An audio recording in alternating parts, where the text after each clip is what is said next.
Wait. 9:42 p.m. Wait. Did I? Good morning, Emerald Sturgeon and Steampunk Act and Curious Cat. I don't know how people get in on this early. This, I don't know, chat for a bit, but have sound off right now to be able to concentrate on some stuff, but I should be able to listen in about an hour. Got D&D stuff. I don't know how people get into the chat early, because, well, then again, I know, never mind, I've done this with other people's stuff. Why am I looking at my thing like I've got a watch on? Because my watch is in a glass in the kitchen, because I did some backed up dishes today. Yes, I'm one of those filthy people who will just let dishes pile up under certain emotional circumstances. So yeah, that's a thing. I spent most of yesterday thinking yesterday was Tuesday, and I didn't realize yesterday was Monday until absolute last bus to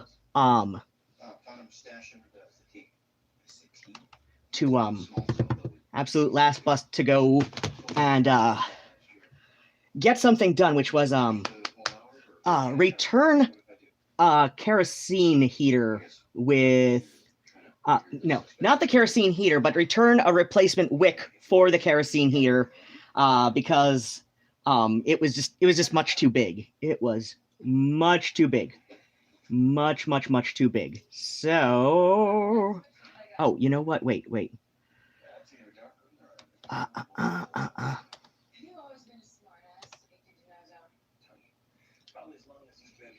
I am in the kind of mood today that I am going to start up with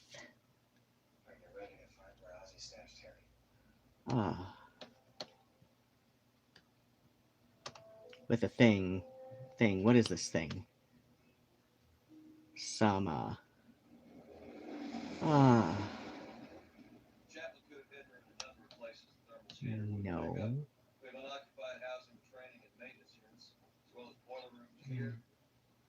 Wait. Volume 1, Volume 2, Volume 3. Oh, okay, they are all different ones. Okay. Sometimes I've got doubles of things in my thing. If somebody could please, what is that called? Try out the thing, the website. Just go to WFKU.org and make sure I am on, because I logged in a little bit earlier than I usually do, and I hit the thing for the broadcast, and I'm hitting the thing to record. And, oh, wait, turning on my mic might help. Good morning, Internet. Burada sit maich dwrnod wedi bod. Dwi DJ Spookypants. Croeso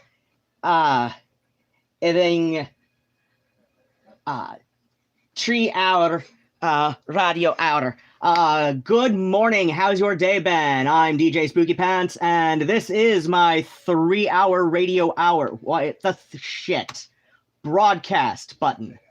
I hit the broadcast button. It was suddenly off. Wait.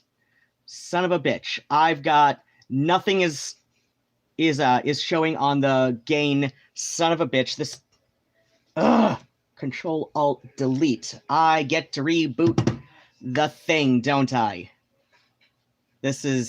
I love this. I love this being a part of my day today. So let's see. Hopefully I only have to reboot mix. That would be nice. It has... What the shit? While you were in full screen mode. Yeah, no fucking shit. I don't know how to get this thing out of full screen mode. This is pissing me off. Wait. No apps running my... There we go. Thank you, fucking thing.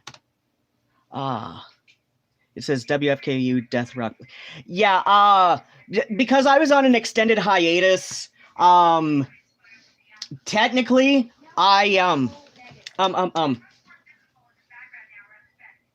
technically, I am still on the DJ roster. It's just, Whiskey has, yet to, like, re-add me to the calendar just because of the extended hiatus due to things, but, yeah, this is these are the kind of people I work with, but it's all good. It's all good. They're good people. Whiskey's a nice, decent enough guy. He's, you know, much like many people I know from the whole death rock revival kind of thing going on, especially like all my old friends from the New York and LA areas. He, like myself, was a little jackass for a few years in his early to mid 20s, but then again, so was I. So, hello, Darkly Tailored. Good morning. I'm trying to get shit started back up. Hopefully this is just a deal where I just have to reboot mix, because sometimes that happens. Why is this my life this week? The last couple weeks have been total shit on me. For those of you who did not watch the my most recent stream and who have decided not to watch the archive of the stream because that was a couple hours, I think. I don't know. Don't ask me questions. My sister died 2 weeks ago. Today, actually. I found out about it the next day, the next early afternoon. So I have not had a great couple of weeks. So I open up the thing, and then I open up that thing, and turning on my mic before... Hey, sweet! The mic is showing that I'm talking. So... That's a decent sign. Music library. Open. What did I have open? I was looking for in here and in here and scroll a bit and then open up here and I was no, not that one. No.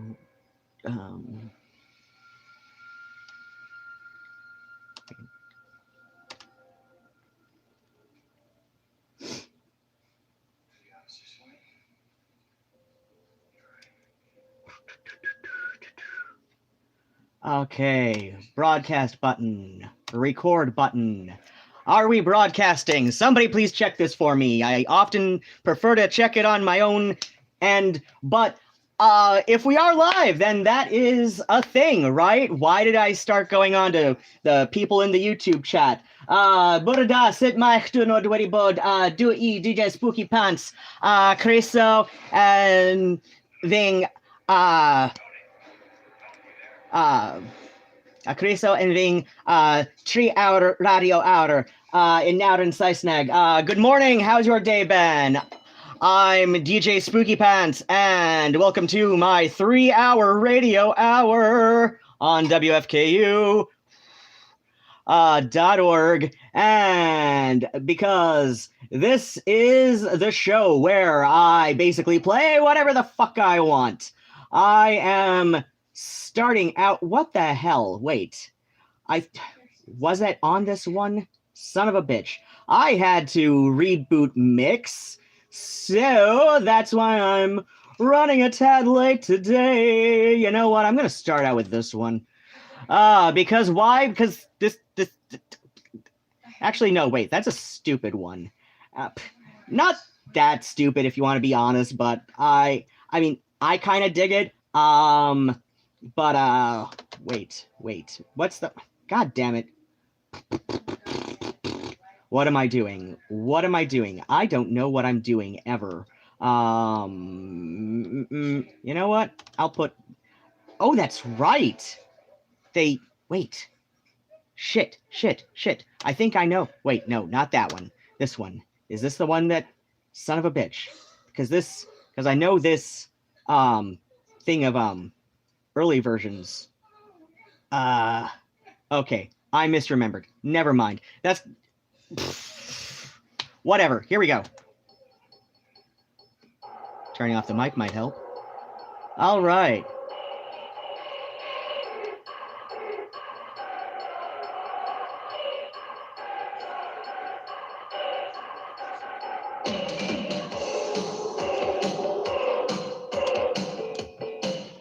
Where did my pen go? Okay, there's a pen. It's not the kinds of pen I like for this. And today is... That's right, it was Fat Tuesday today, wasn't it? Wait. Okay.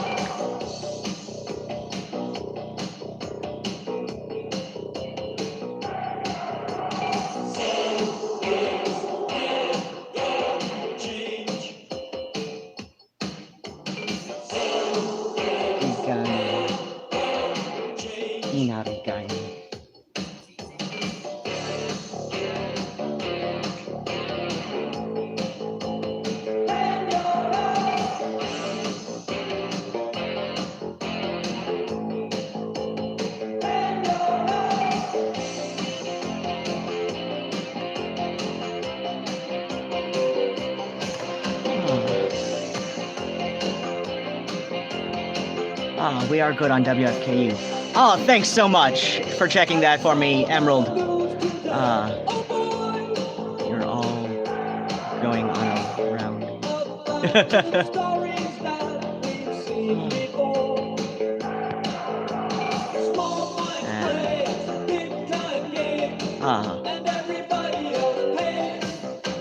Samsung something that I remember hearing in the 80s when I was a kid. This is Some things never change.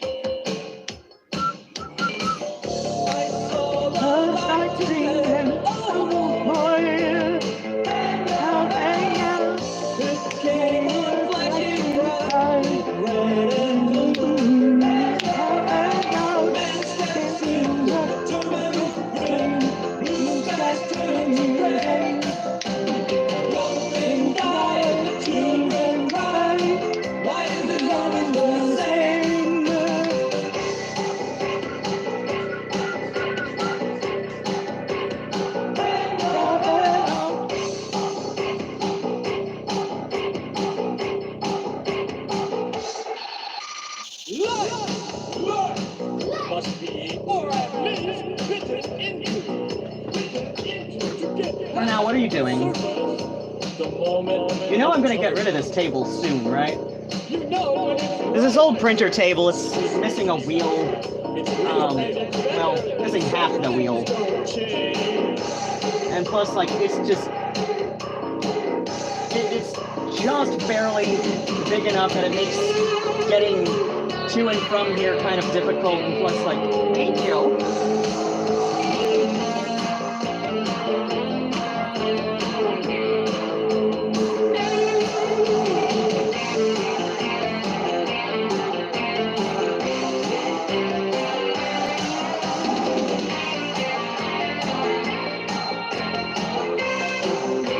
But yeah, I back announce what I play every 7 songs. Oh, thanks so much about the it's the lipstick crayon I used my last show on the eyebrows. I just felt like doing something different with them this week. Curious about the local alternative scene. Any suggestions? Well, let's see. When clubs can reopen, there's Shitty Club in Detroit.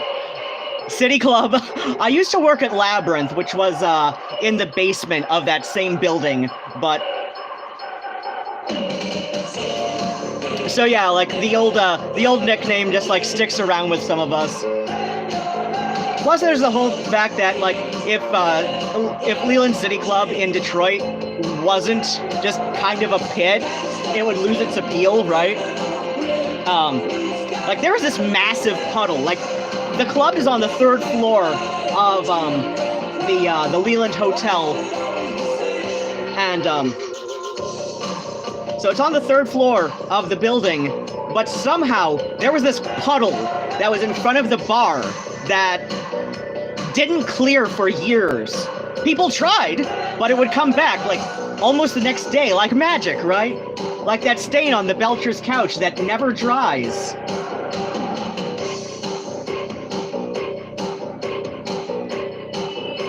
Oh, these two are wonderfully beat matched. That entertains me when it happens because, like, on the radio you don't have to worry about that. But yeah, like in addition to Leland City Club, also in Detroit, technically Hamtramck. Hamtramck is like a city within a city, and I mean this like not like, you know, like the Bronx is a borough of New York City. I mean like Hamtramck is like autonomous of Detroit, but it's like kind of like within the city. So like Hamtramck is here, but Detroit is like this. So it's like Hamtramck is like totally within the city limits of Detroit. And yet, like, it's autonomously governed, you know, they've got their own mayor and everything. It's just like, its city limits are like dead within the city limits of Detroit, right? So, like I said, like, you know, you've got this piece and then you've got this piece that goes, like, you know. But, yeah, there's Smalls and Hamtramck. And, again, like, when clubs are allowed to open again, there's, Factory Mondays at, Nectarine Ballroom, now known as the Necto in Ann Arbor. It's been known as the Necto for, like, 15 years, but here I am being an old person. Aside from that, I used to, do, a regular, I kind of inherited the Gothic Gatherings title from a friend of mine who used to organize events under that name, you know, which was just like stuff that you didn't necessarily, that, you know, that was ostensibly all ages within reason because, you know, like we were all adults organizing meetups and stuff. So, you know, like, basically, like, if you were under the age of 16, we made, you know, or at least I did anyway, like, when I was doing things, because, so, like, you know, after I inherited that, like, if it was going to be something, like, that was going to be like when I would do the game nights under that, under the Gothic Gatherings title, like, I would make damn sure that, you know, like, if you were under the age of 16, that you had your parents' permission, and I wanted to, I at least wanted, like, you know, anybody who was, like, 15 or 6, you know, 14 or 15 to, like, you know, be sure to check in with your parents and, let them know how to get a hold of me if anything happens to you after we part ways, right? But yeah, like, I think all of once there was, like, somebody who was 15 who showed up, but, then I, like, suffered some burnout, so I haven't done anything under the Gothic Gatherings, title in recent years, but then what happens? A whole lot of crap and stuff.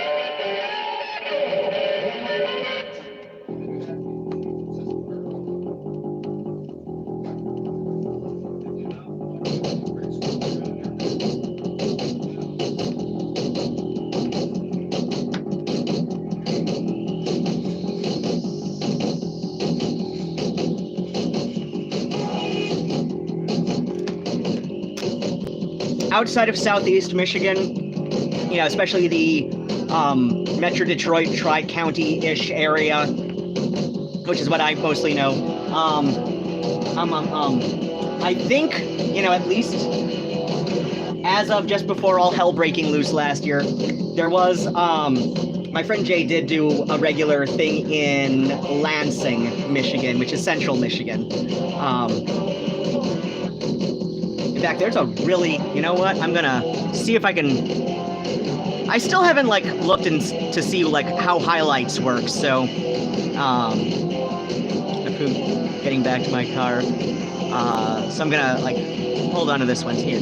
Okay, highlight up to last fight. I don't know what, it never stays on long enough, but yeah, I'm seeing how this highlight thing works, and so here is something that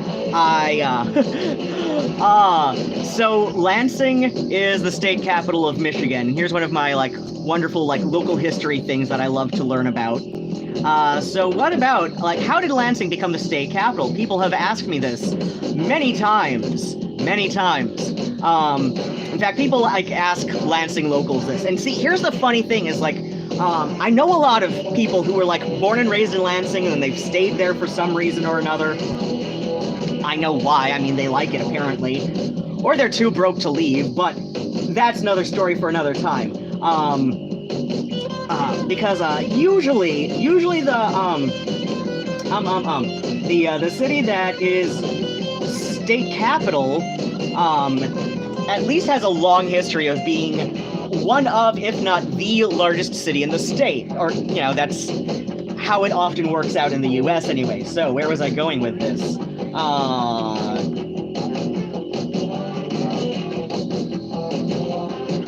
So during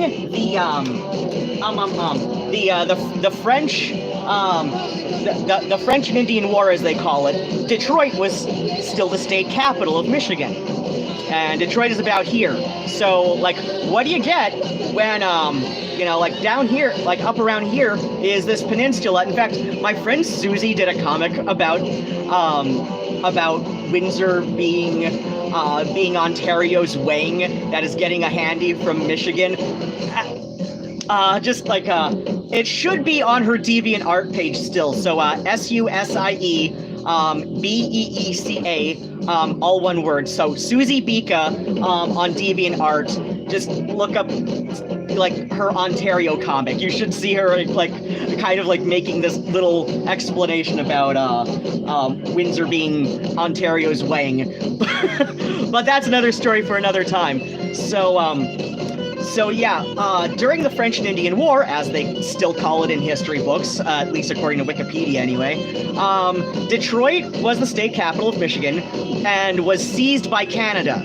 So, after regaining control of the state capital, the governor and other, you know, members of the Michigan state government at the time decided, okay, we don't want the state capital to be seized by Canada again, which sounds hilarious right now, I'm sure. But yeah, so to prevent the capital from being seized by Canada a second time, they decided to have this decided to, like, you know, like, have other cities, like, put in bids to see who gets to be state capital. Hold on. And so what happened then was, like, so, like, the biggest contenders for state capital at the time, so like I said, like, this is around, like, you know, like, just after Detroit was control of Detroit was regained by Michigan during or just after the French and Indian War. So, where was I going? Right. So, the biggest contenders for who gets to be the next state capital of Michigan was actually, like, Ann Arbor, which even in the, what was this, like 1860s, 1870s, something like that. Oh, no. 1860s was U.S. Civil War, so this would have been like 1850s or 1870s. I forget where. Maybe it was. No, wait. Was Michigan even a state in the 1830s? No, I don't think so. So yeah, it was either the decade before or after the Civil War. So yeah, Michigan regained control of Detroit. Okay, great, because you don't want your your capital city to be seized by Canada a second time. So where were we going? Right. The biggest contenders were actually, because, like I was saying, already in the 1850s, you're on the internet right now. You can check Wikipedia for the dates if you want. But, yeah, so,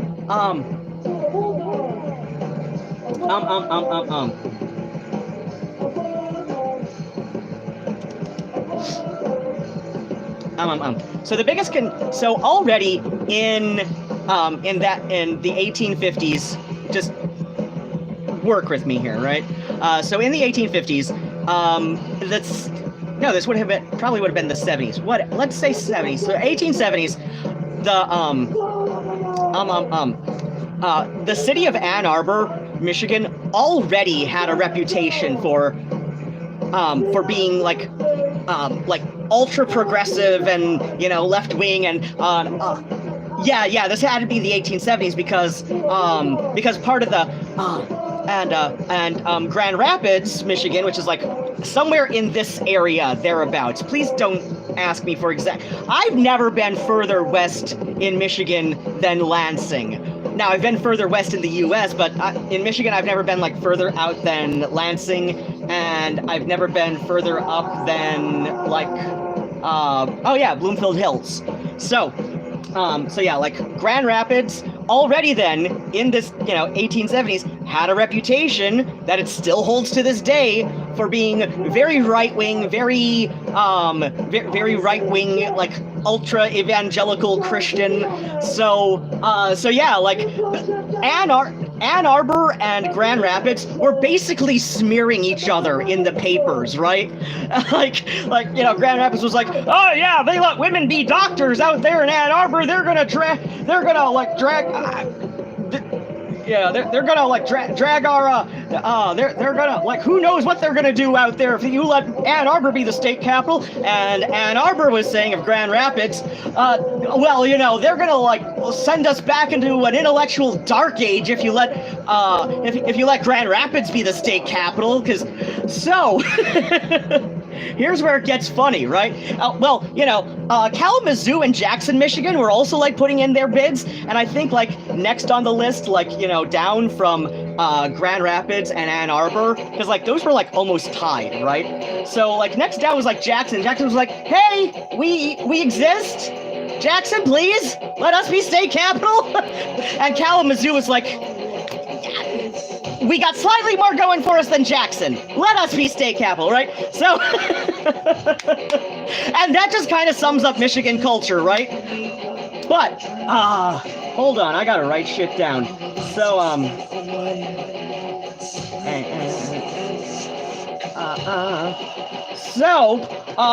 so then, like, now, let's back up a bit, because I want to say 1840s, it was just after Michigan became a state.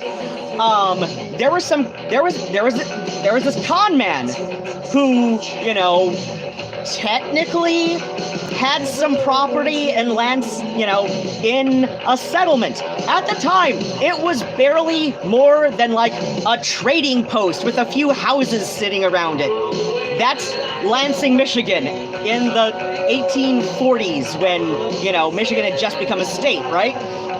So he decided he was going to go to Lansing, New York, saying, hey, Michigan is a state now, and we're trying to, like, have this, like, Twin City program to, like, try and, like, drum up, like, some publicity for the new state.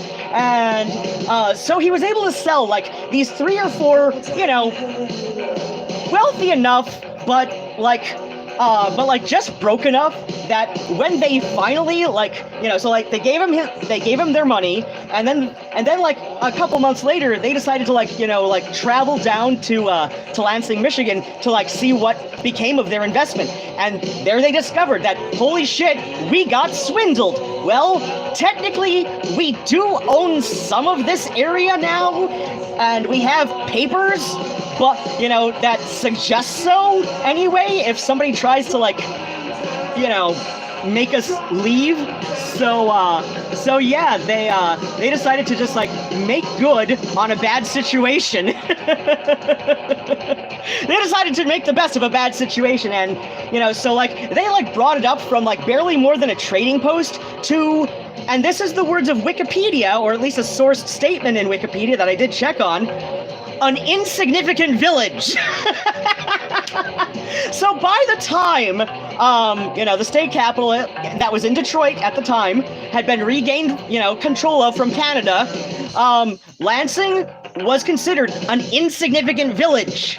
And Lansing was chosen basically to spite Grand Rapids and Ann Arbor. That is why Lansing is the state capital. It was the state capital because a few guys who had some money but not a whole lot decided to make good on being conned. They decided to make the best of a bad situation that they had somehow managed to get themselves into.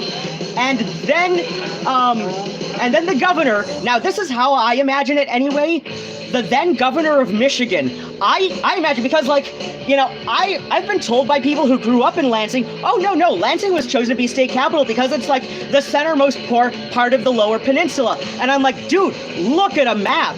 It is not quite the centermost part of the Lower Peninsula, because that would be up about here. But Lansing is more like down here, which is where you would hit if you were aiming for the center of a dartboard and missed the center by an inch or so.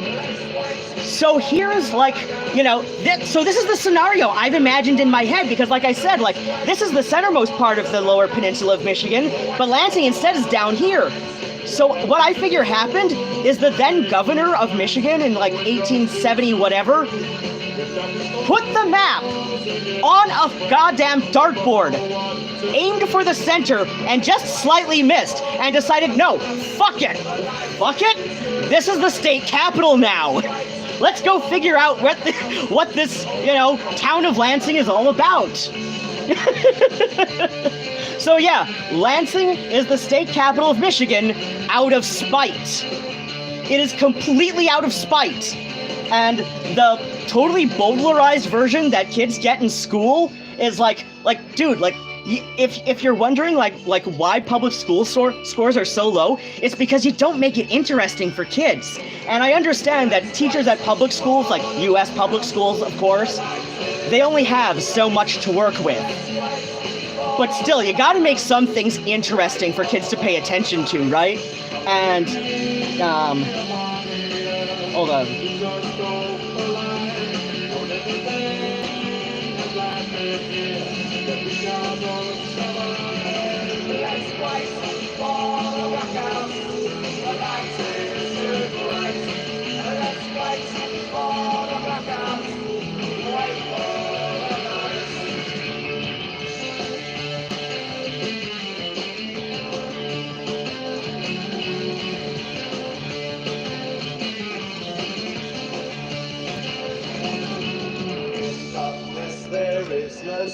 Okay, what am I going to play after this one? Oh, you know what? It's been a while since I've played any of her solo work. At first you may find it strange, but do not go away. The darkness holds a power that you won't find in the day. Hold on, I'm gonna catch up on the thing real quick.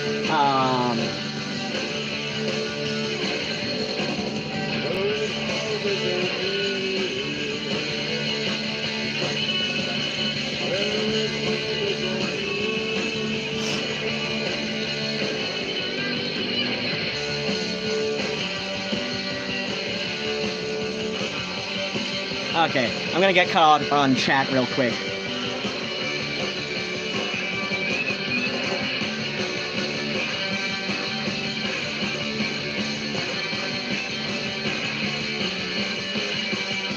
Oh, thanks, Darkly Tailored. I'm glad that you love the music that's playing. Hold on.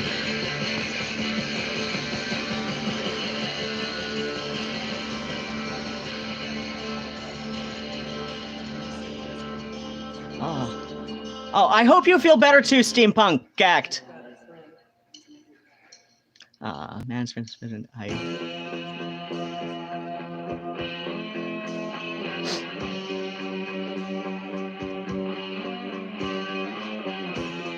Bloomfield Hills around it. Lucifer, Bloomfield Hills is about 40 minutes north of Detroit. But yeah, that's the city in Michigan where, I shit you not, you can look this up online. They passed a city ordinance that all signs, including business signs, that face the street have to be in some combination of black and gold, ideally black background with gold lettering and, you know, gold line art design. So like the Big Boy in Bloomfield Hills, that's like just within the city limits of Bloomfield Hills, they have a custom black and gold Big Boy restaurant sign in Bloomfield. The BP station, same deal, right? This is a city with people who have more dollars than cents, right?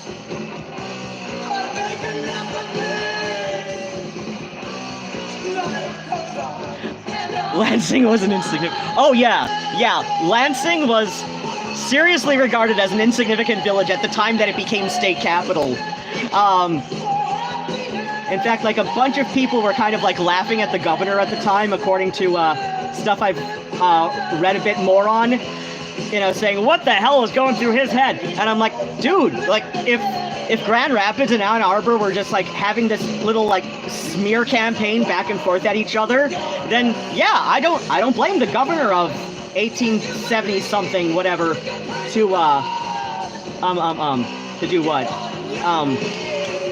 Just basically, like, a town that wasn't even bidding to be state capital, right? Like a village that wasn't even bidding to be state capital, right? It's,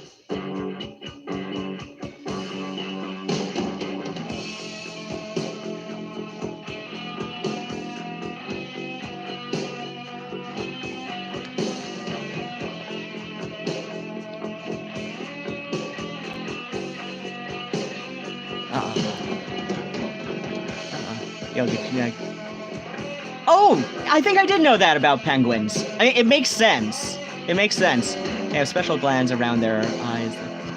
Nice. Then they sneeze the salt out. That somehow sounds adorable. Penguins sneezing salt out of their eyes. I don't know why, but it sounds... The Christmas store in Frankenmuth was originally supposed to be in the... Yes! Bronner's Christmas Hell! Well, officially it's Bronner's Christmas Wonderland. Oh my gosh. Best X and I once did a one-shot Vampire the Masquerade Sabbat LARP at Bronner's. It was hilarious.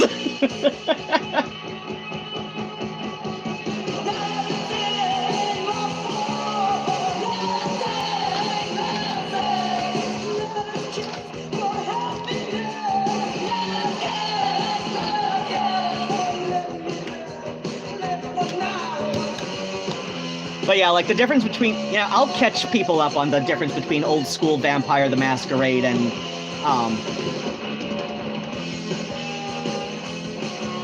what's this whole, like, Sabbat and Camarilla thing? I know they've redone Vampire the Masquerade in the last 10 years.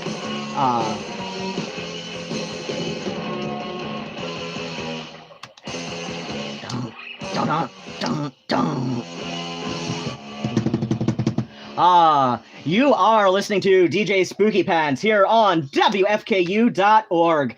And I'm going to do some quick back announcing before I go on with more goddamn music. So let's see. We started tonight's set off with Devo and Some Things Never Change. I think that's what one of my one of the strange people on watching me do a poor attempt at simulcasting on my YouTube channel. That's the one that she was saying. It sounds like something from the 80s that she grew up with, and I'm just like, there we go. Because I back announce in multiples of 7. Why? Don't ask me. It's my show. I do what I want. We followed Devo with John Cooper Clarke and I Don't Want to Be Nice, because that's the kind of week I've had. That's the kind of fortnight I've had, actually.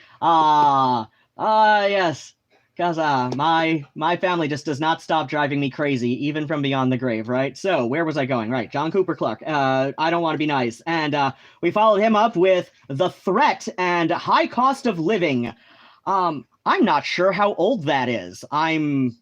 It sounds older, but I think I might have picked that up on band. That doesn't mean it's not older, though. But followed up The Threat with Killing Joke and War Dance.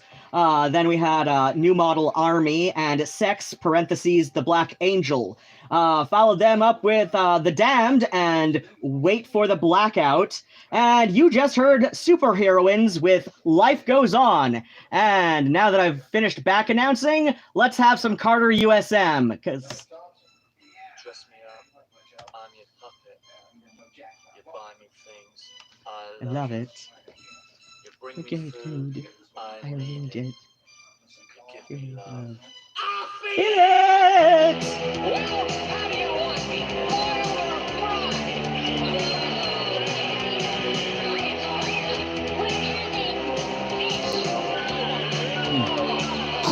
Excuse me. Looking at us in sympathy with everything Thing we I see. see, I never wanted anything. everything It's easy. You buy Find me me whatever whatever I need. Look at my hopes, look at my dreams. The Can't see me stipend. I love you, you pay my rent. Love you.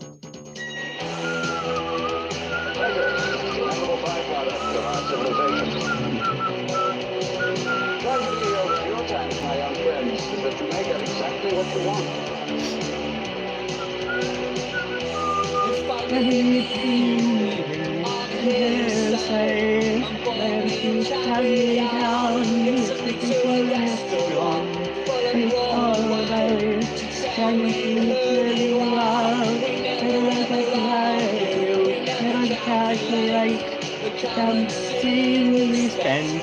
I love you, you pay my rent. I love you, you pay my rent.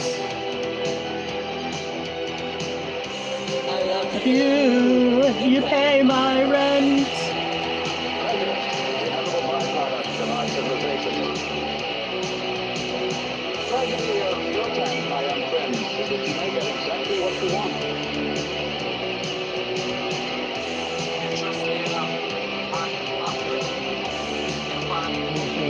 I love it. I love it.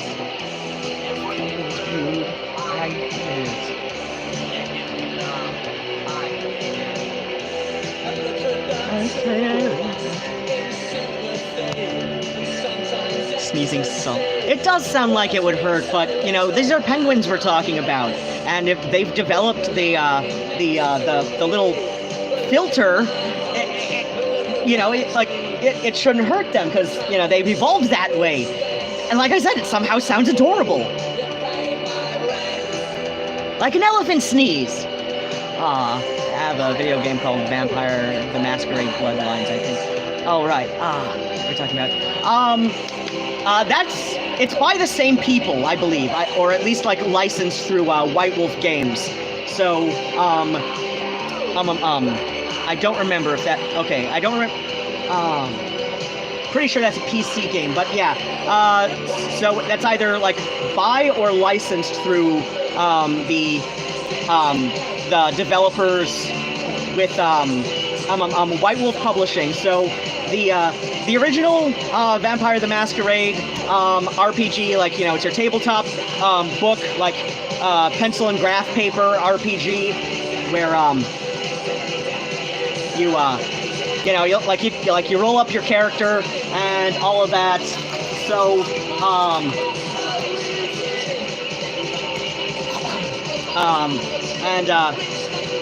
at some point, like I think it was like the second edition, you were able to do your game either Camarilla or Sabbat.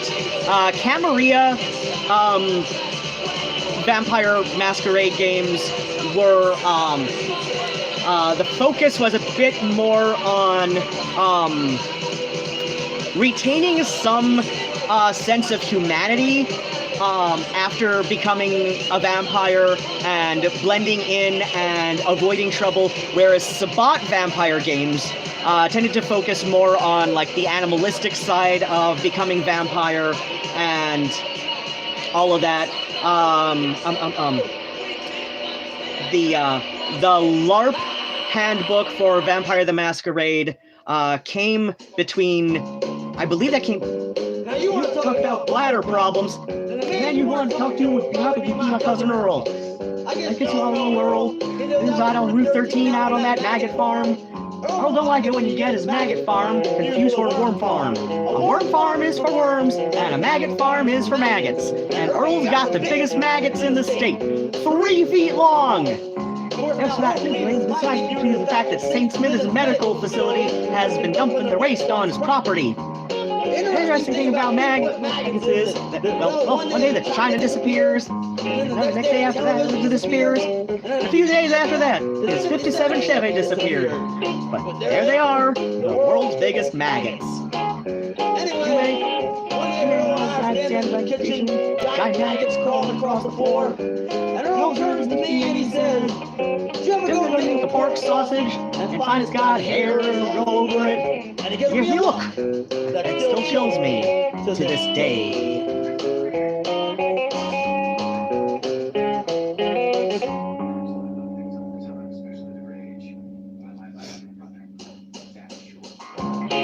Earl's got a son, and they call him Earl Jr., which I think is pretty clever since he is Earl's son. He's not really a normal boy, ever since that tractor accident.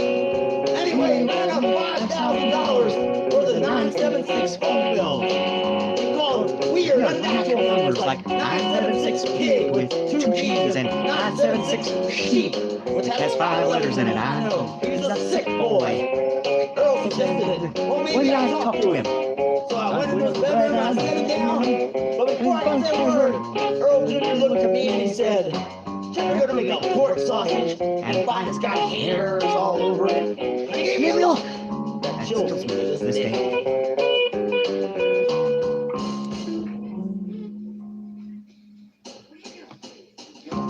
Now Earl's got a daughter, and they call her Effie Sue. And Effie Sue, she don't look so much like a little girl as she looks like a big pile of fungus. Earl Wayne this new one back in St. Smith's medical facility has been dumping on his maggot farm. And I never had much contact with Effie Sue. Excuse me, I don't even think I much of her to get her name right. I never had much contact with her. She just normally just sits on the couch like a little ball of fungus, just boils away.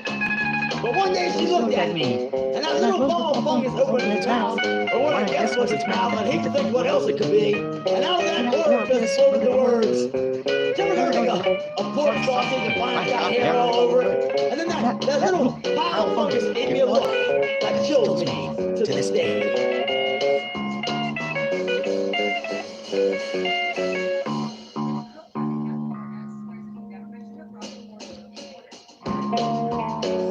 Got a wife, and we call her White. We don't know her name because she's never really said that much. For the longest time, we thought she could only say 2 words, which were dog and pussy. We thought that meant dog and cat, but then we found out what she was really trying to say was dog pussy. One big hyphenated word, which doesn't come up much in conversations, especially amongst Baptists. We never heard her say anything in that, other than that. You know, she walked down down at St. Smith's Medical Facility and Pork Sausage Distillery. Got a good paying job there. Although she only does figures, well, that one word. And we have heard her say another thing once, but that was a long time ago. We were sitting around the house, and she looked at me and she said, "You ever go to make a pork sausage? Mine's got hairs growing all over it." And she gave me a look that chills me to this day.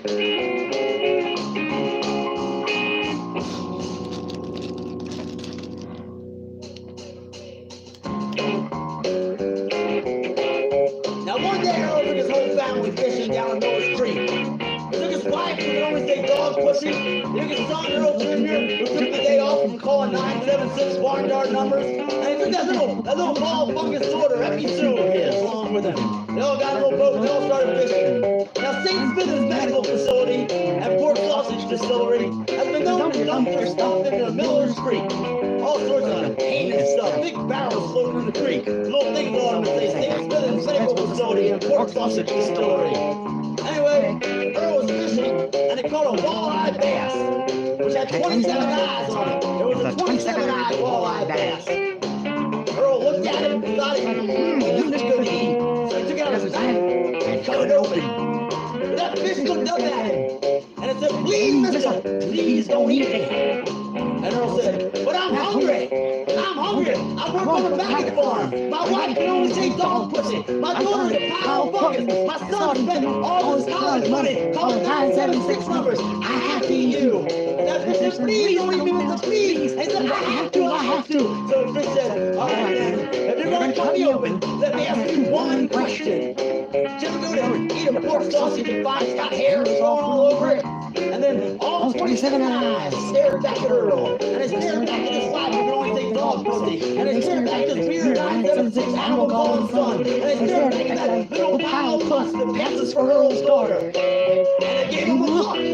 All 27 eyes gave him a look that they will not forget until this very day.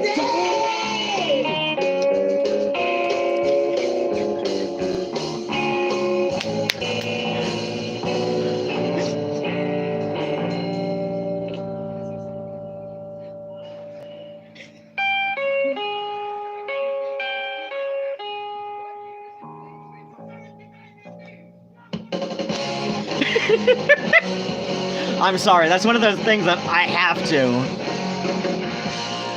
If you're in San Francisco, they look at Hyde Street, so many huge shops. Oh, nice. Definitely. Down on the street where the faces shine. Oh, hello, Rep Polska. I haven't seen you in a while. It's good to see you here. Elephant sneezes, yes, so cute. Darkly tailored. Death Guild was Goth Industrial. Every Monday evening. Before lockdown.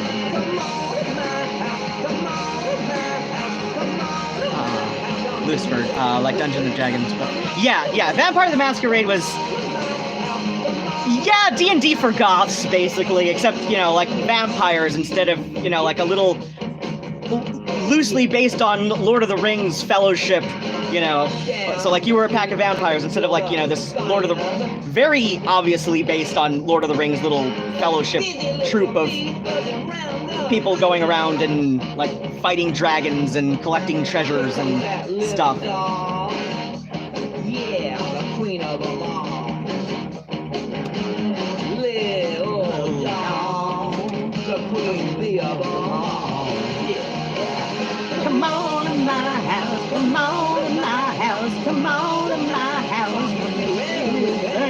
Come on to my house, come on to my house, come on to my house.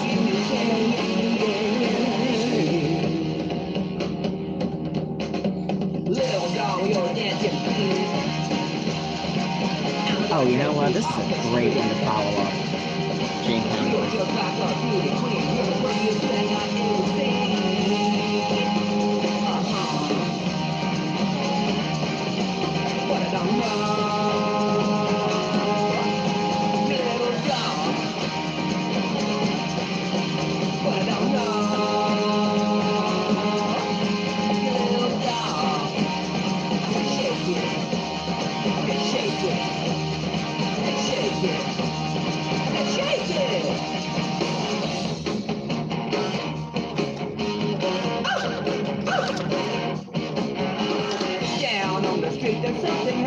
I mean, saying that Vampire the Masquerade was like D&D for 90s goth kids it's not inaccurate.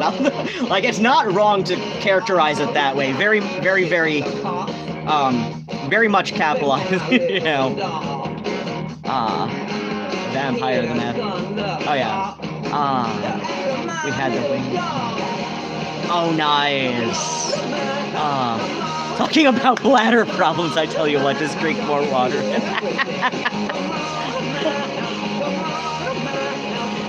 You'll think you've got bladder. Oh yeah. Yeah, drink 10 glasses of water, you'll live forever. One thing they don't tell you about that, though, is you'll spend most of it on the can.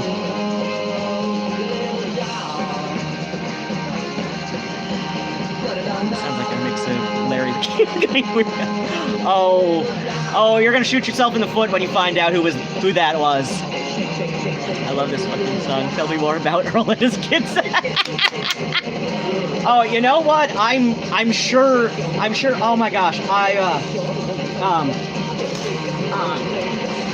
kind of fell out of touch with a couple of the guys in that band, but you know, they're all very sweet guys, and yeah,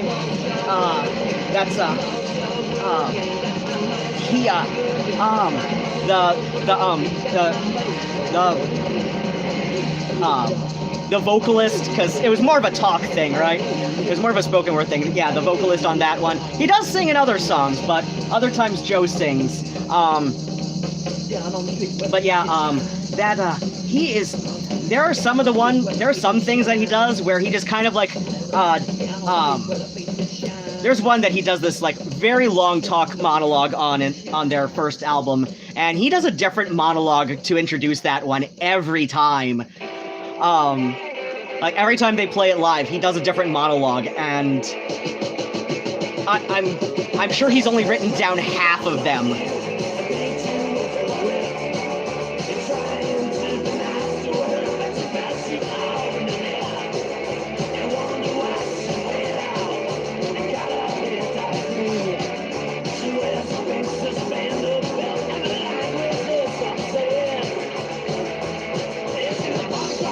Wait, seriously, this is the only one I've got on the computer right now? Okay,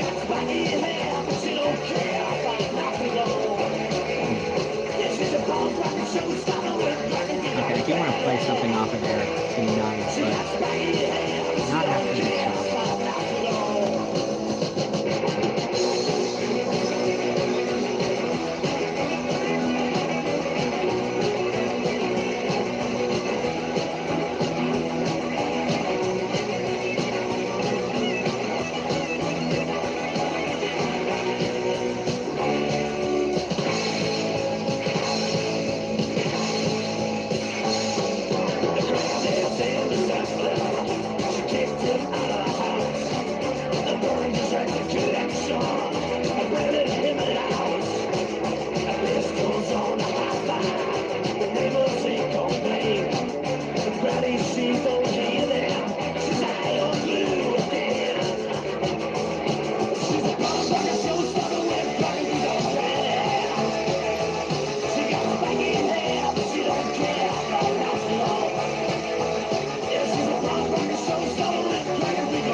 Oh, that's right. Punk is like... Punk, much like rockabilly, is music for people with no attention span. It's a public party and all in budget, let's cut the custard. See the mustard. These are starting to maladjust. Sing bibbity boo, sing twiddly dee. Invite the gentlemen, swamp Have you guys ever heard... let them mock and let them sneer. Oh shit. I should check that out. That sounds like something I might want to play. You can bet your boots on your own pursuits. History is back. From Normandy to Jerry Lee, with the music in melodious note. It's the modern art of the human heart. Shape of things to find. Oh yeah, you're right, Lucifer. Let's see you do it. You always knew it. Don't to be impossible to miss goes through it. Inside the fact that it's fine. There's very little music that can't enrich my life. Or anyone's life, to be quite honest. Let them scoff and let them scorn. We'll get glad that we were born. Motivation is the new sensation. Fantasy keeps you fit. On the human assumption, you got the gumption. Get up and do your bit. Being dumb is a therapy craft which sharpens up your wits. Totally infusing about the music and it shows in the place you sit. Sit, sit.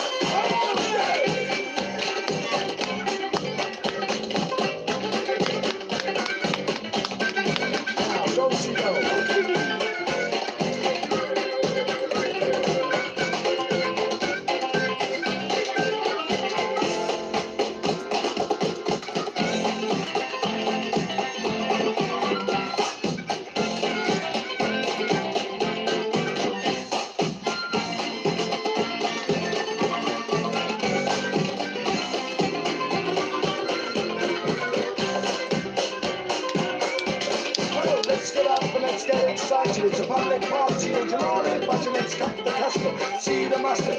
These are standing to a malachite. Sing moving boo, sing tweedledee. Invite the Germans on 14. Oh yeah, you should all check out Lucifer channel. It's, oh my gosh, I have the most bonkers ass way I watch YouTube videos. There's like no real rhyme or reason to it half the time, and the other half the time I'll just like binge on a single person's videos for like a day or two at a time. But yeah, they do a great they do this mixtape Monday series that, you know, they got one of those like party games like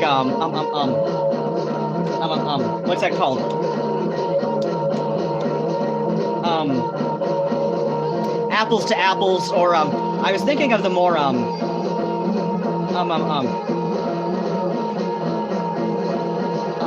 was thinking of the more raunchy one, but yeah, it's like that. You know, except like each one is asking you for like a different song title and artist. But yeah, Lucifer just decided to like turn that party game into a YouTube series on their channel.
And we'll take a bazooka.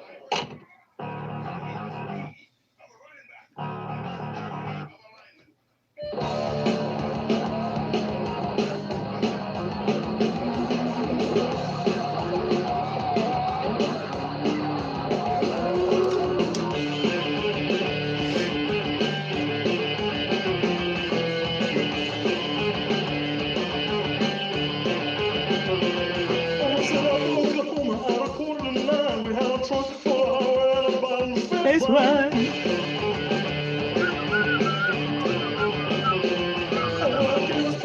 Wouldn't tell us a thing until an Indian grocer told us Jig is a king for him.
Promo, but I'm just.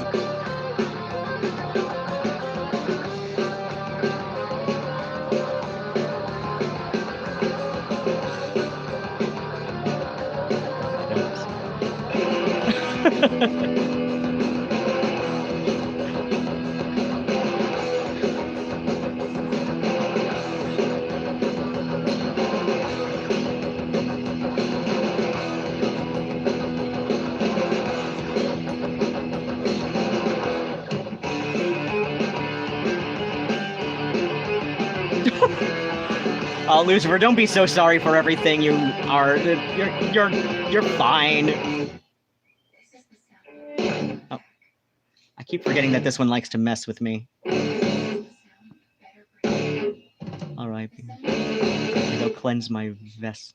I'm not sure what that means. That sounds dirty, but it's not, I promise.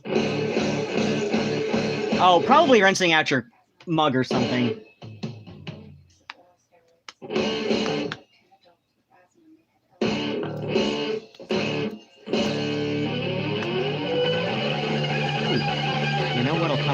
Oh wait.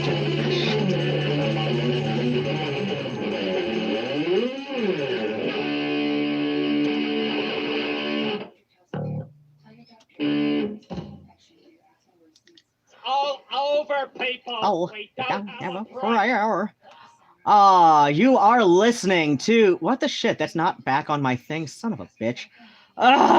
Okay, you are listening to WFKU, and this is DJ Spookypants with his 3-hour radio hour. And I'm. Oh wait, did I put it in that other folder? I have the most bonkers ass method of sorting out my music and my thing. But where was I going with this? Right, I was gonna back announce, and god damn it, it is still on OneDrive and not back on my thing. Son of a.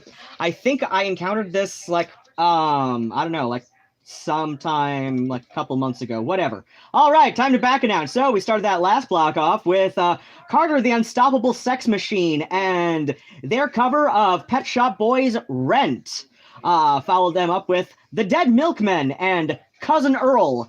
And I was also telling people watching me make a jackass out of myself over YouTube in my pathetic attempts to simulcast, during which they should all have, you know, like if they're able, like open up a browser tab in the background and at the very least mute it so that like the delays aren't messing with each other. But yeah, oh right, I was going somewhere with Cousin Earl. Oh right, yeah, Cousin Earl. I was just mentioning that like every time Dead Milkmen plays Bitchin' Camaro live, which is like one of their standards, Rodney does like a different monologue to it, or at least he's like rotates a bunch of them. Probably brings in new monologues for Bitchin' Camaro every tour or something. I don't know. Don't ask me shit. I just know every time I've seen them live, it's been a different monologue opening up Bitchin' Camaro. So where was I going? Oh, right, yeah.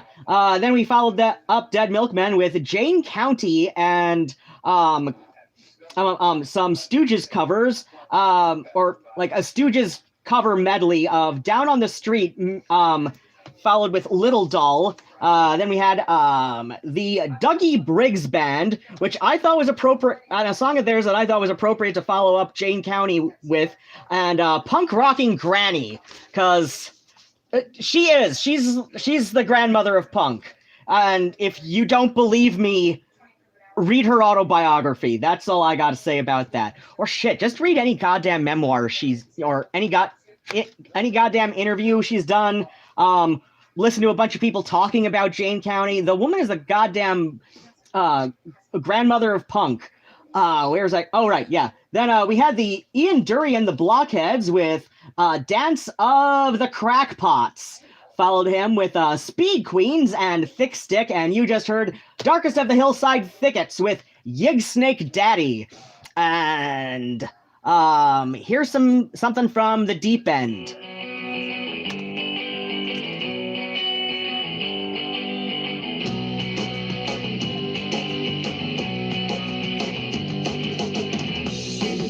City lights, saying now you better get it right. I've been covering all this ride, I'm running like blood, shut up and ride. In the night, I'm alive, with the static and the moon light. I'm a brother, be a hollow line. Get alive, get alive, suicide drive. Get alive, get alive, suicide drive. Get around, boy, you get around. You come making when you're sleeping, right? We're out of the line, all of the line. We got our blue fall from the sky, and the stars are too close to dry. Think of me in your misery. We're out of the line, waiting for the night. Oh, get alive, suicide drive. Nice. Get alive, suicide drive. My vessel has been sufficiently cleansed of its earthly impurity. Nice. I don't know, someone...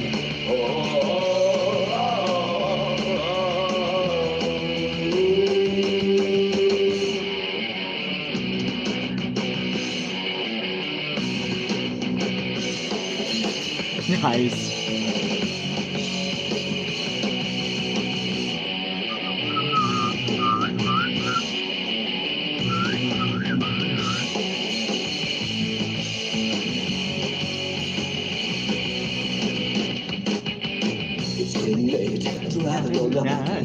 Our best guy looks like Jesus Christ. We're on the fame of the devil's side. It's the dark man. Look at life. When your life has no road down. When the headlights become to the eye. Remember me in your sleepless night. It's a ride down the bottom of the night. Oh, get alive. Suicide drive. Get alive. Get alive. Suicide drive. The end of the line. La la la la la. Oh. Wait, why is my goddamn omnicord on?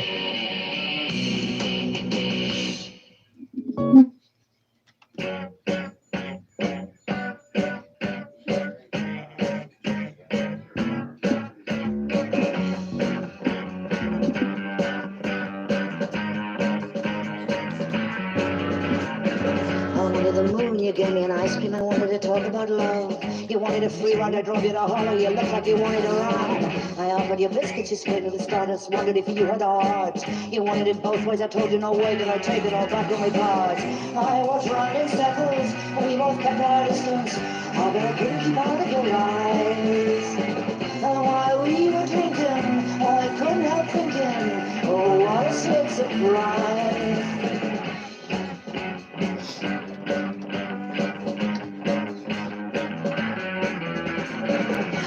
too serious, you fell about laughing, couldn't believe it was true. I gave you an apple, I watched when you fed it, I saw you were watching me too. I wanted it easy, you stayed in the morning, you said too late to turn back. A crazy beginning, a race with no winning, a double-edged succulent track. I walked round in circles, we both kept our distance, but I couldn't keep out of your eyes. And while we were drinking, I couldn't help thinking, oh, what a sweet surprise. I love that idea of Fat Boy Slim and Slim Shady dressed as bears in The Sims. That's wonderful, Lucifer. What do you want, huh? Say what you want.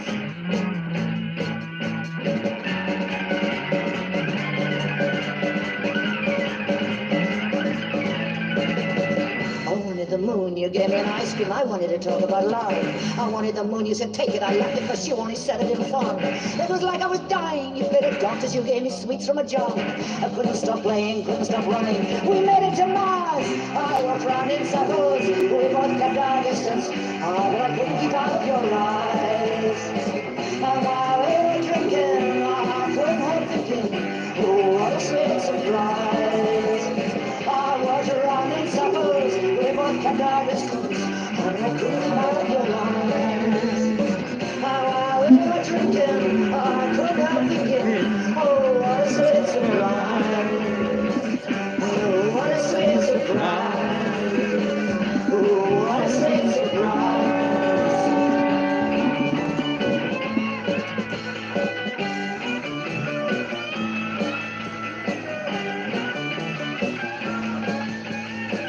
I wanted the moon again.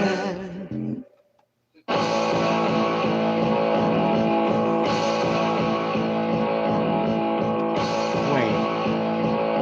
God damn it. This was mislabeled, wasn't it? Oh, no.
Oh, yay! Yeah, that's right. It's half off candy week, isn't it? I don't even know who that is.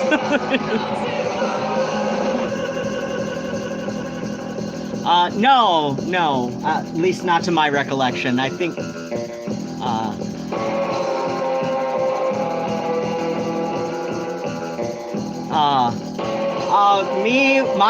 My cross-border festivities was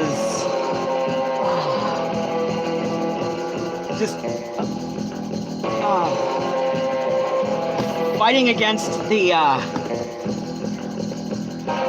current waves of clinical depression.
price.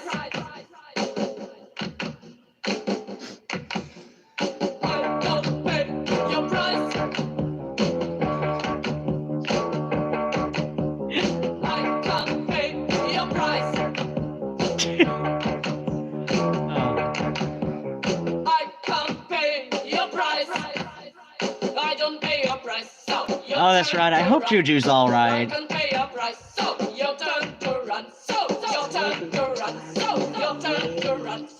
I know my last show, I kind of got in a foul mood when I felt I was being pitied, which I do not appreciate, but like it wasn't anything personal. Like anybody could have said that and it would have fouled my mood.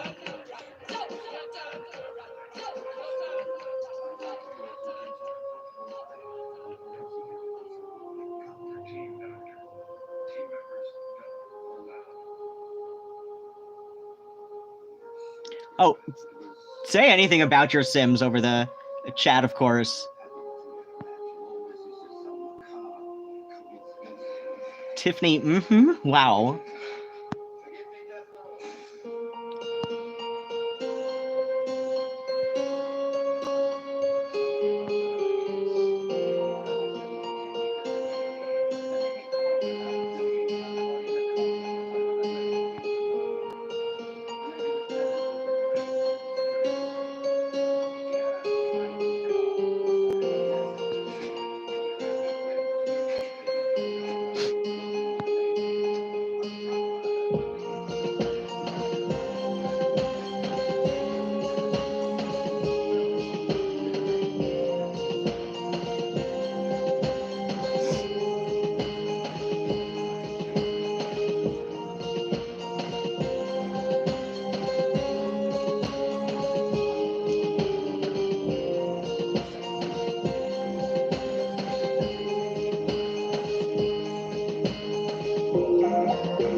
Wait, what?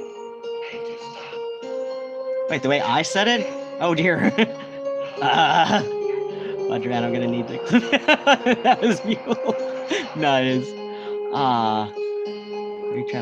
Oh, I have. I lived in Los Angeles for most of a year and a half, I think. I don't remember. I've been to Charlottesville. I used to go to Chicago approximately every year for about 8 or 9 years. And then it was like every other year for a while. And then all hell broke loose, right? Spent an extended weekend in Salt Lake City.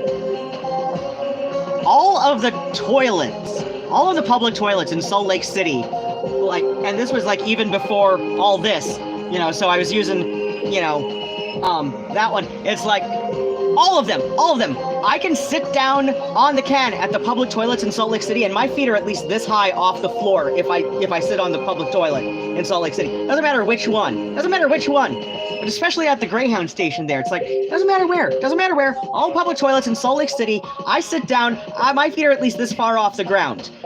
Everywhere else in the US, I can sit on a public toilet and feel like an adult at least, right? I don't understand this. I don't know why, but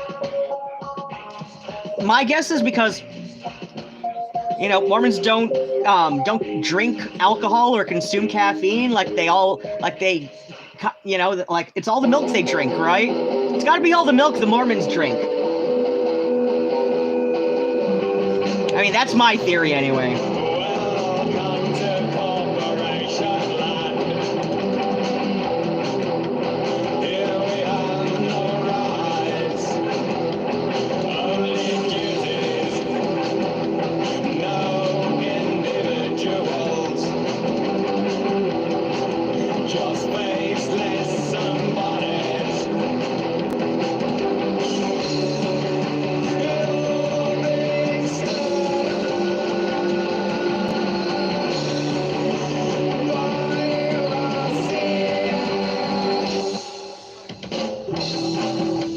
Welcome to the human farm. Here the E is dropped from emotion, and nothing's perpetual. Only terminal.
Speaking of the Hokey Pokey Emerald, oh my gosh, you're gonna hate me.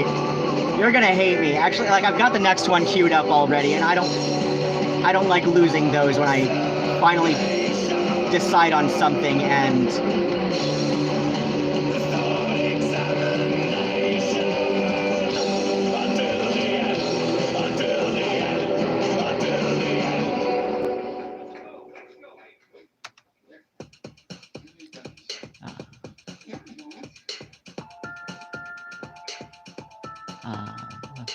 I have been to Bar Sinister. I used to go like almost every week to Bar Sinister when I lived in Los Angeles, or more accurately, the LA area, because there was a time I was with, well, now he's an ex, in the Pasadena area, Pasadena, San Gabriel. It was off the Gold Line.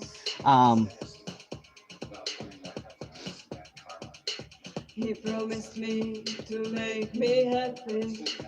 He said it will touch me deeply. By asking who's this band, I'm assuming the previous one, that was a band called Murnau's Playhouse, but I'll back announce after this song. But yeah, thanks for asking, Anthony. I do back announce after every seventh song, so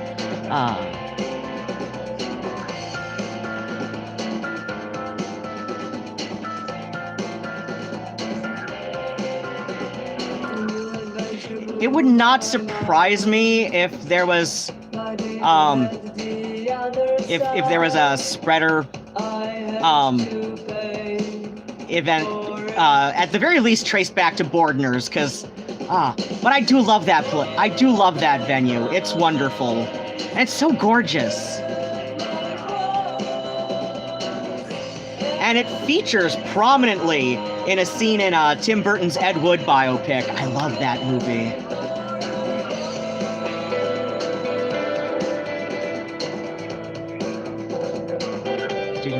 Oh yeah. I think because it's technically off the side of a restaurant. I think because it's attached to a restaurant, there might have been a loophole.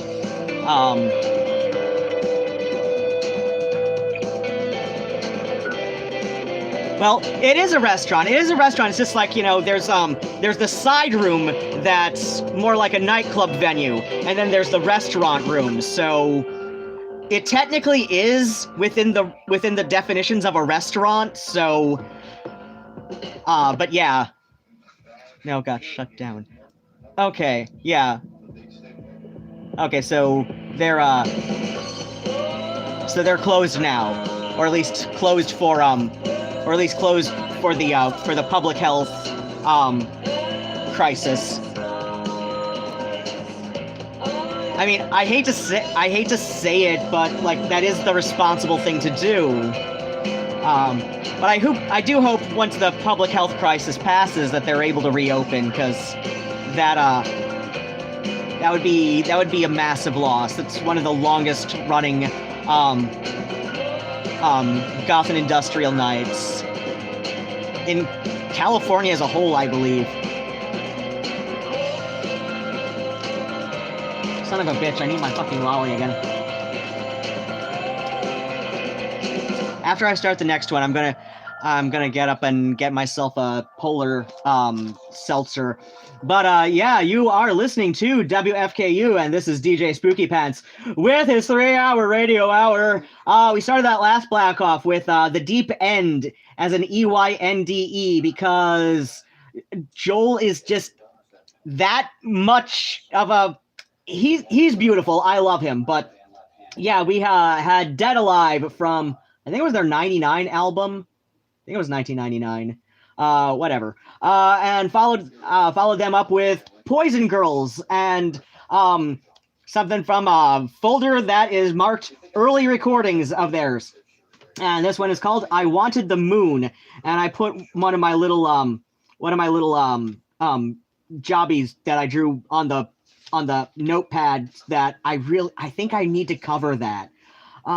Yeah, I'm shit at writing lyrics. I mean, I'm probably not as bad as I think I am, but I'm definitely not great.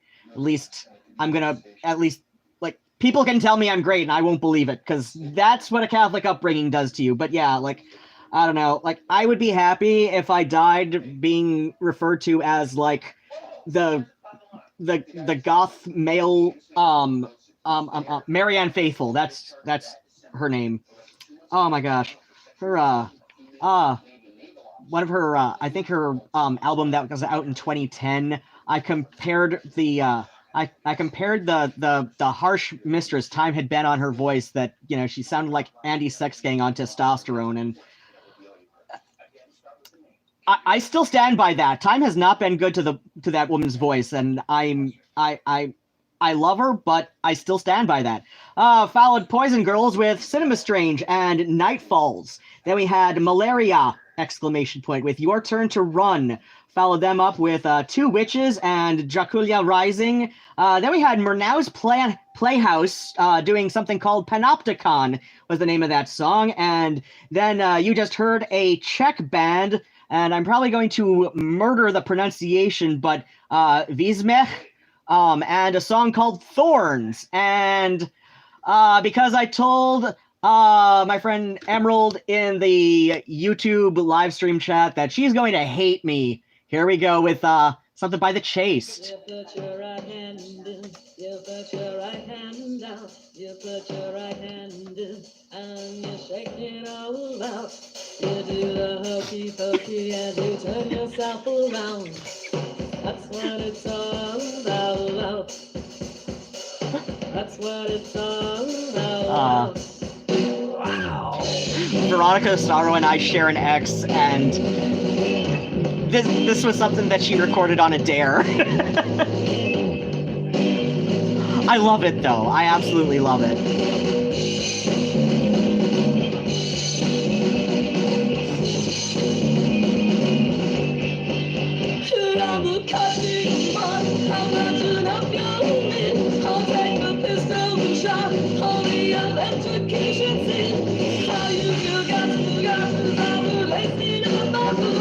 Oh, good night, Gax! I hope nobody I hope I didn't miss you just yet. Hold on, I'm gonna...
Oh no. I hate the idea of Bordner's being closed forever. Oh my gosh.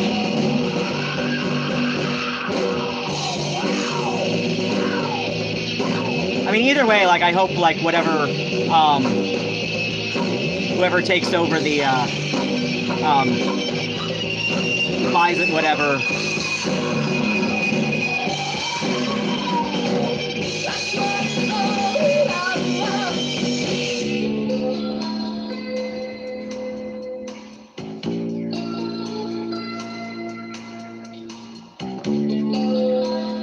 Are there still families trying to straighten out the Castro, darkly tailored? Because when I read an article about that, I want to say it was like 2006, and it was just fucking hilarious. Like, straight people moving into the Castro and then complaining about all the gay people everywhere. Like, what the hell? You moved into the Castro.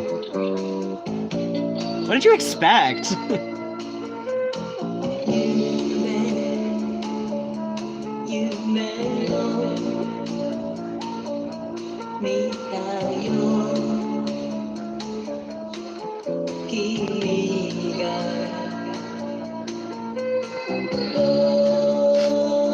Oh, I'm glad you love it, Emerald. I'm glad you loved that one. Oh, speaking of Nutso Morrissey fans, you all have to see this movie. One of the guys who was involved in SpongeBob SquarePants did this. It was like pretty much just like a passion project of his that called My Life with Morrissey. It's about a Nutso Morrissey fan. You know, it wouldn't surprise me if that film is loosely based on this actual person, because I've known all sorts when I lived in LA, right? That's everyone. Oh yeah, I'm on Instagram. Oh wait, you're asking the people in chat. Whatever.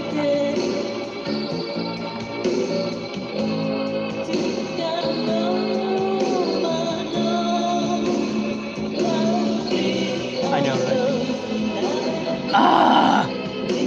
Why do people want to straighten out the Castro? Like, that's what that neighborhood is known for. What the shit?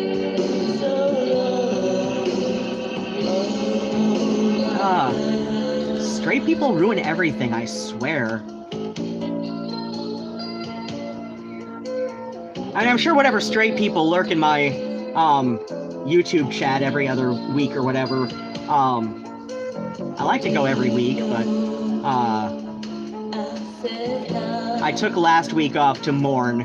Yeah, it's like, I'm sure whatever straight people stick around my YouTube nonsense are at least halfway decent people. But yeah, so many straight people just ruin everything. And I am not being hyperbolic when I say that either. I am...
That makes sense, especially if the darkly tailored prefer heightened Folsom to over Castro, honestly. I mean, that would make some sense, I suppose, especially if the Castro is getting straighter for... I should wash my hair tonight.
Somebody give me a number between 1 and 6.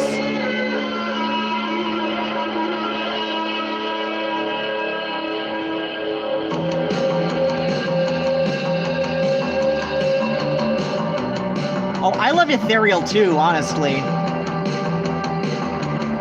It's a really good radio genre. It's good radio goth, Ethereal, right? Because there's not much of it that's good for dancing to, at least, you know, like, not in the way that clubs like to see, but...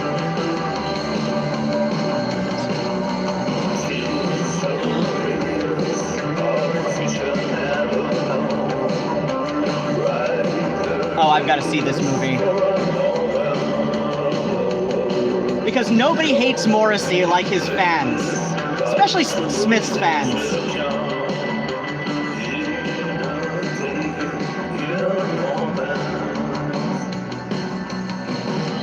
Alright, I'm going with 4. Wait, this song that just started now or the one before it? Oh, whatever, I'll list them off in a bit.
Oh, thanks so much, Darkly Tailored, your comment about the great music I play.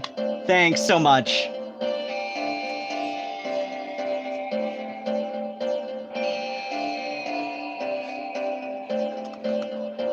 I think it's great. I mean, that's why I play it anyway. I already went with 4 on the last one, but I don't know, like maybe the next... Yeah, I've still got a couple spots to fill here.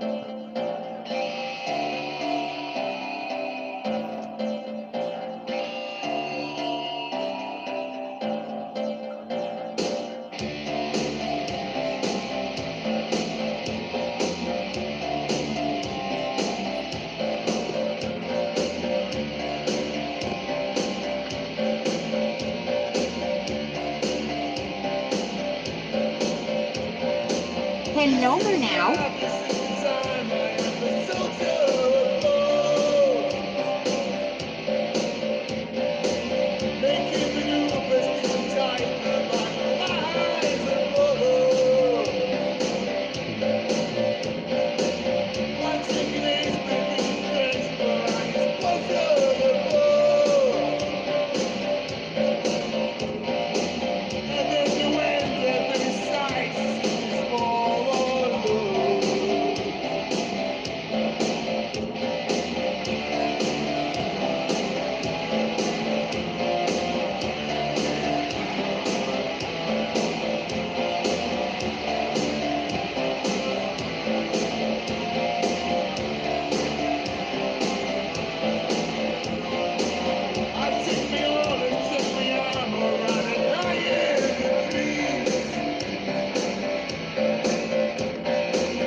Right?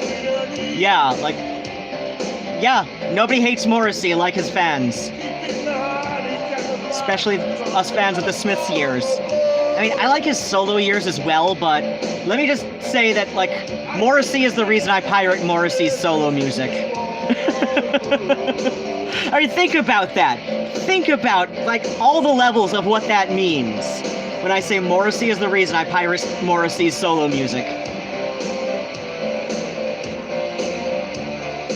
Oh, my couch is wonderful. I got my couch for like $75 after the delivery fee. And this is like a friend of mine who restores antique furniture used to do it with his dad.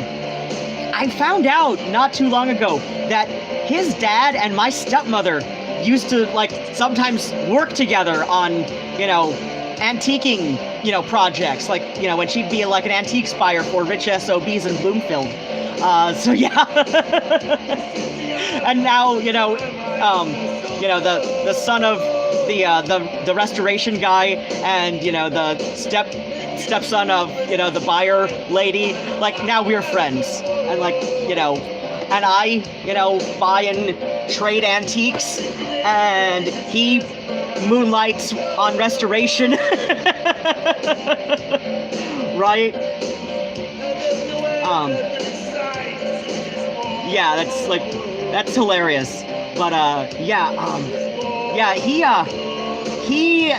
you know, just like gave me an estimate from photos, and he said like he'd have to take a better look at it, but that like if he and I were to work on restoring it, he said he could easily sell it for like $2 or $3 grand. You know, but if I wanted to move it extra fast, maybe like $1,500 bare minimum. But you know, he said he could easily get like 2 or 3, maybe 35, you know, 100 out of it, you know, at the right auction house, because this is like an Empire, late Victorian era. And I was like, I got it for $50 plus 25 for delivery from the reuse center out on Industrial in Ann Arbor. I love it. I love it. I definitely need to redo the velvet for a number of reasons, but including the fact that Worst X stained the shit out of it, like his minions of bed bugs aside.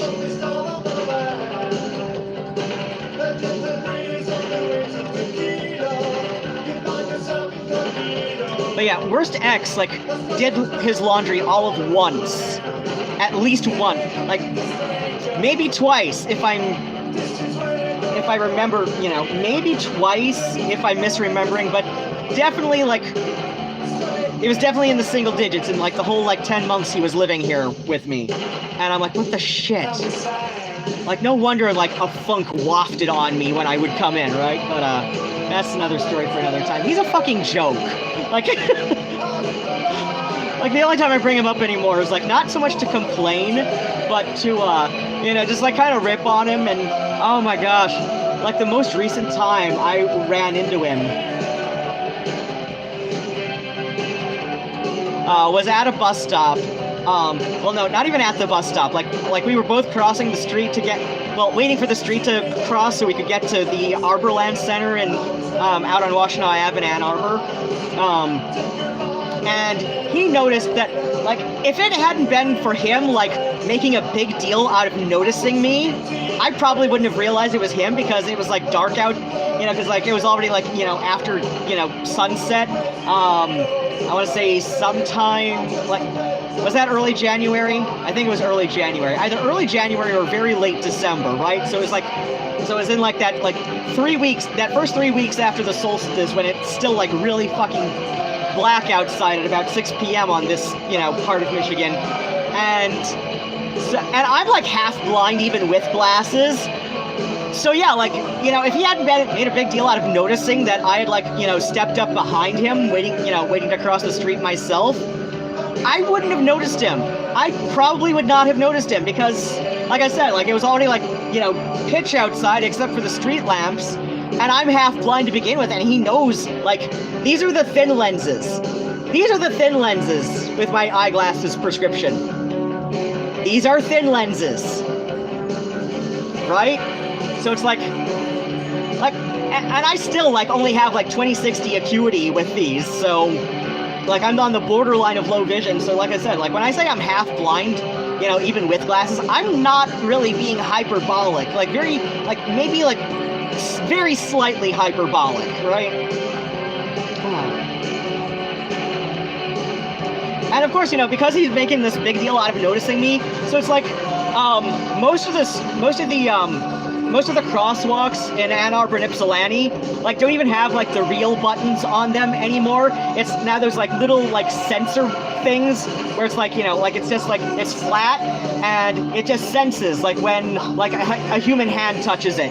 But there's, like, Captain Slappy, you know, like, Worst X, just, like, you know, like, slamming his hand against this thing, like, several times after he notices me, like, stepping up behind him. And that's, like, how I noticed it was him. And he's one of those dipshits who thinks he's like so, like, nonchalant about everything, right? He thinks he's so nonchalant about, like, being around people he dislikes. And I'm just, like, thinking to myself, like, as he's doing this, like, as, you know, like, after I notice him, that it's him. And so, like, you know, I have the tact enough to keep it to myself. And I'm thinking to myself, what the shit? If he is, like, this level of nonchalant that he claims he is around, like, his ex-coworkers who hate him, he is not, right? It's fucking hilarious. And like, I did not even try to mess with him as we're crossing the street to get, you know, like, into the Arborland, you know, shopping plaza. I'm not even trying to mess with him, but I can tell that just my presence is messing with him. Like, even after we've crossed the street and crossed into the Arborland Center,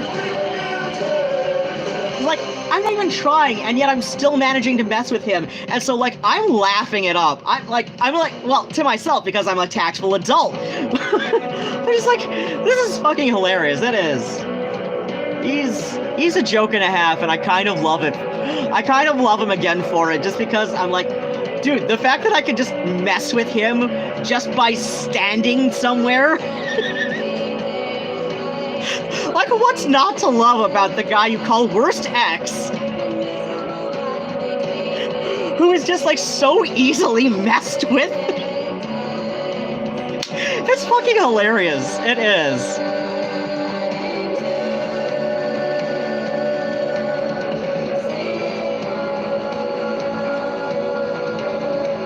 Oh, you might go live. Oh, I'll have to check that out. I am not sure if I'm watching your YouTube. or if you're on another station platform for radio, Illuser Me by...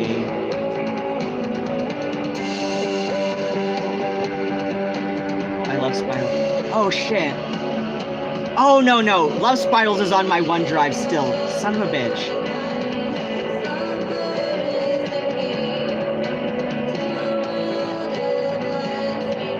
Oh, you know what? It's been a while since I played this group.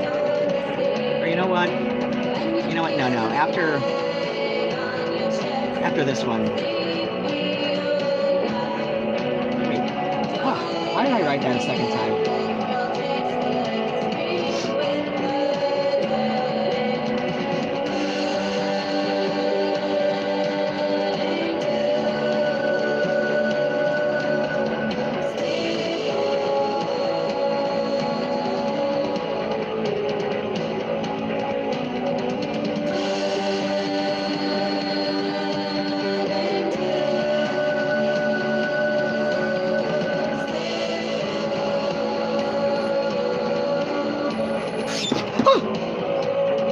Right.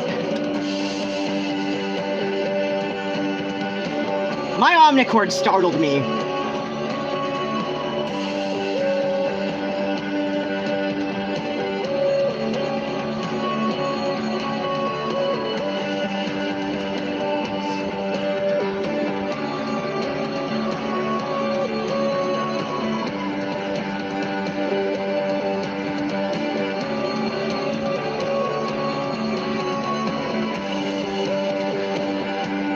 Damn, he's dead.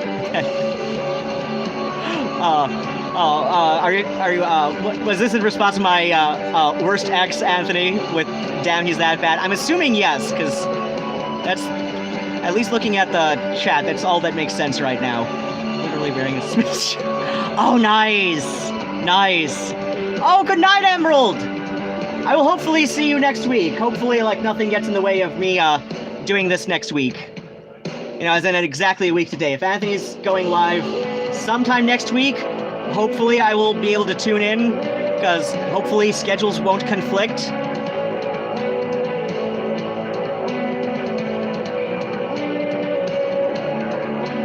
I meant, what if this... Oh! Okay. Crazy fans who say... I'm sure this is Morrissey, right? Oh, yes, Morrissey. One of his VIPs.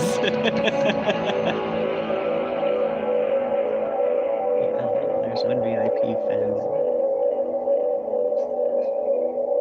Oh shit.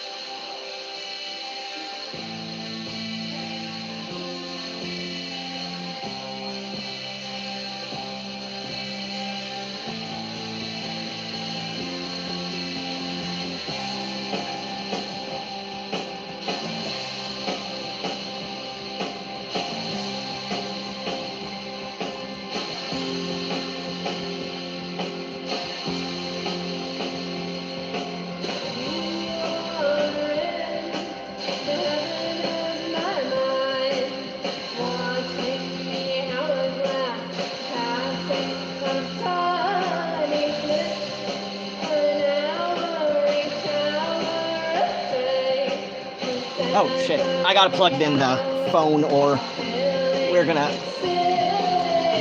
disconnect in like, I don't know, I forget how long thing on this lasts. There we go.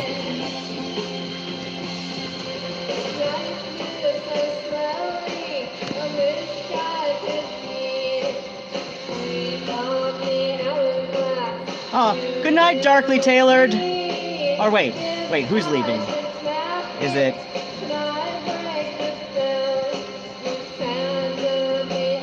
Wait, is some... Alright, I'm not sure who's saying goodnight, or who we're saying goodnight to. So, Nosta, whoever is taking off now.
Sing the hourglass.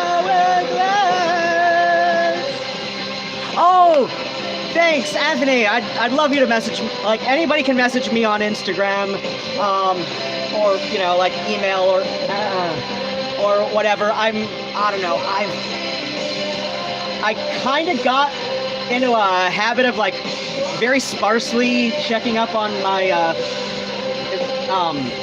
you know, all the social media I'm signed up for, when I had a phone that, like, oh gosh. So yeah, I want to say it was October.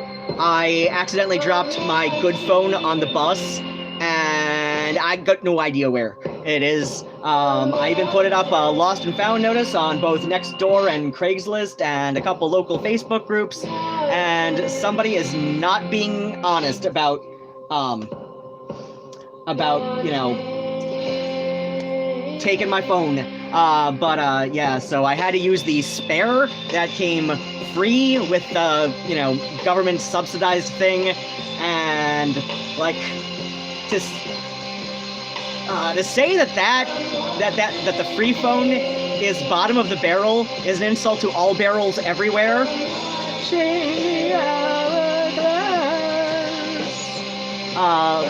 But yeah, that thing like can barely run anything. And then like the one I've got right now that I had to buy with my own money. This one, it doesn't have great storage space, but I eventually did like do a naughty and got a little micro SD so that now it can hold stuff. But yeah, like I was running this one on like barely any memory for way too long, and so it's like I just got into a habit of like sparsely checking anything. But you know, plus like all hell broke loose, and I've been seriously depressed for months now, so I know I don't seem like it when I'm on doing my show, but you are listening to DJ Spookypants here on WFKU and my 3-hour radio hour. And why do I call it that? This is a contradiction. An hour cannot be 3 hours long. To which I say, fuck you! I do what I want. All right, we started that last block off with The Chaste and Hokey Pokey. Yes, that was indeed a gothic rock version of the Hokey Pokey. Why? I'm told it was a dare. And we followed that up with G. Schmidt and Grand Circle (parentheses) for Lovers Under the Shelter. That would be a Japanese gothic proto dark wave kind of band. We followed that up with Date at Midnight, and I'm sure some people are going to are going to call me some kind of something, I don't know, but I really prefer Date at Midnight over She Passed Away. Like, don't get me wrong, I like She Passed Away, like really I really do like them, but not as much as I like Date at Midnight. So yeah, Date at Midnight with Cold Modern World.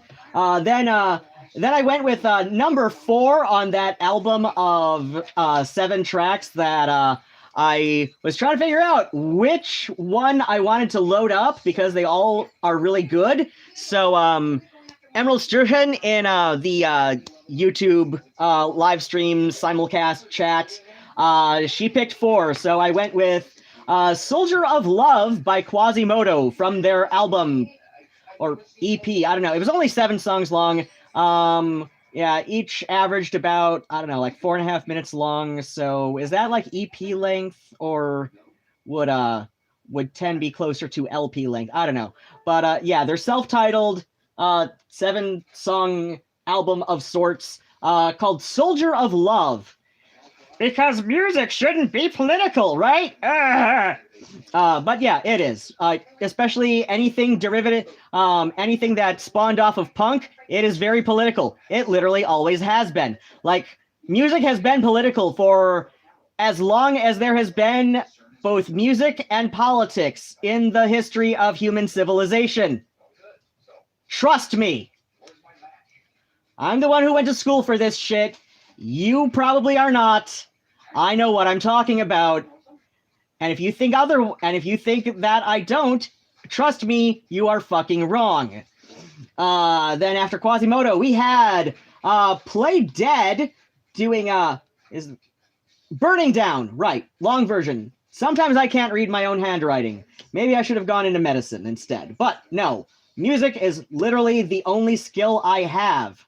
Then we followed up Play Dead with Weathered Statues and Hypnagogia, because somebody else yelled out number 5 after I'd already picked the 1 through 7 songs, so I just went with number 5 on the other album that I had pulled up. So, we followed up Weathered Statues with the one you just heard, which was Babylonian Tiles doing Watching the Hourglass.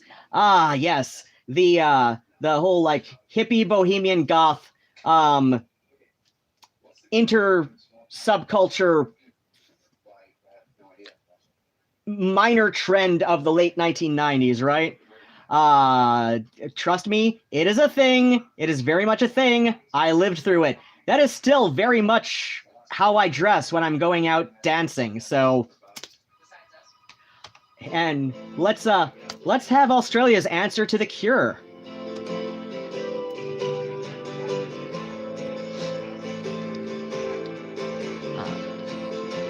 I forget what Steampunk Act is thanking me for, but sometimes when this place gets you're welcome.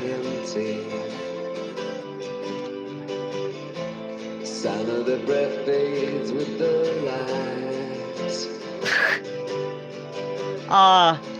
Yeah, if she's actually been in the scene for 20 years, Anthony, then she would not be thinking Marilyn Manson is goth in any significant way. He's a mall goth, yeah. World's oldest mall goth is based in the Detroit scene, and he's a sweet guy. He really is. At the same time, though, I'm like, honey, you're. Oh well. I got no time for private consultation. I've never seen this at any of the other goth or, like more broadly dark alternative nights in Southeast Michigan, in Central and Southeast Michigan, but I swear to God, like, there is a weird number of juggalos who end up at Factory Mondays at Nectarine in downtown Ann Arbor, and they like a lot of the industrial music that's played, but they're also very clearly wearing ICP t-shirts and baggy-ass, bondage fat pants that, and I'm just like, I don't get it. I don't, like, this is the only scene in the world, and it's like all the Ann Arbor Ypsi area too. Like, it's never people like in Wayne County or Livingston or Ingham County. No, Inkster is a city in Lenawee. But yeah, it's like Washtenaw and Lenawee. We've got the weird like Rivet Head Juggalo crossover, right? I don't get it. Like, industrial music can be really good. Horrorcore rap, I have yet to hear any that I would consider good. I mean, a friend of mine is a lesbian juggalette, a transgender lesbian juggalette, and I DJ'd her wedding with, to my other friend, who is very much lesbian, and I'm like,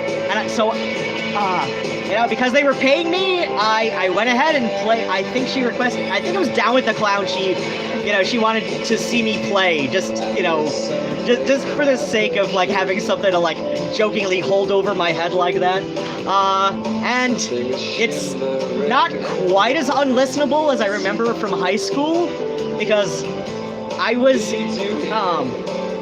in high school just as like ICP, like that was my last year of high school when like ICP was suddenly getting like stupidly popular for some reason. Like the closest they ever got to like true mainstream popular, right? And I just found their music unlistenable at the time. Nowadays, not quite so much, but it's still like, I'm like, I can see like what TV tropes would call narm charm. I can see somebody being attracted to their music for that kind of thing, like that kind of quality that like it's bad, but there's something almost endearing about about the way that it's bad, if that makes sense. Like that seems to be like a synopsis of, you know, the TV tropes narm charm, you know, thing, right? But like, I'm just like, on the one hand, I sort of get it, but I don't know why.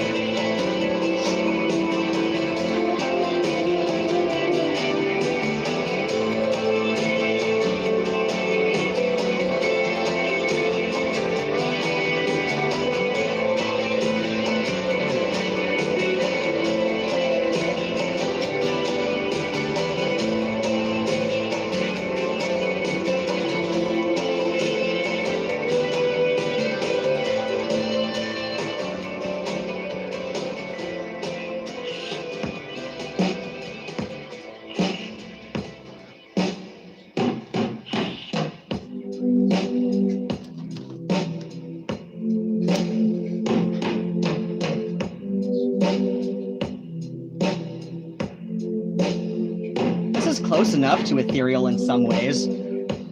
Oh, actually, you know what? I've got Julie Cruz. She'd count as ethereal. At the very least, Julie Cruz has been a huge influence on Ethereal Wave. Don't bring in those henchmen. Seriously.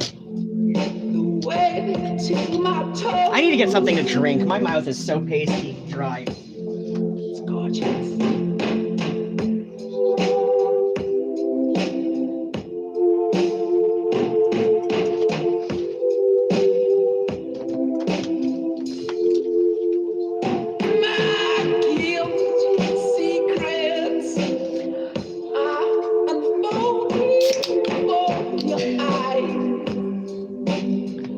How many other people do you know who can open up a soda can one-handed? Such a copy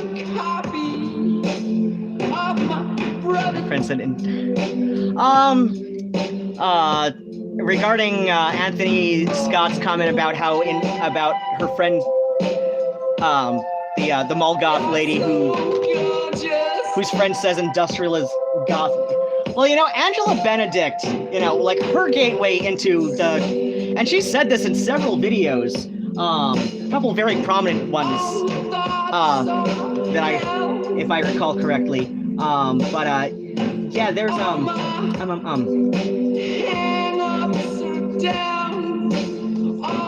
like, industrial and goth music they've always cohabitated to some extent in the nightclub scene. And a lot of goths love industrial music, and honestly, I wouldn't even consider Rivethead a completely different subculture from goth. It is, I would say it's like the fraternal twin of,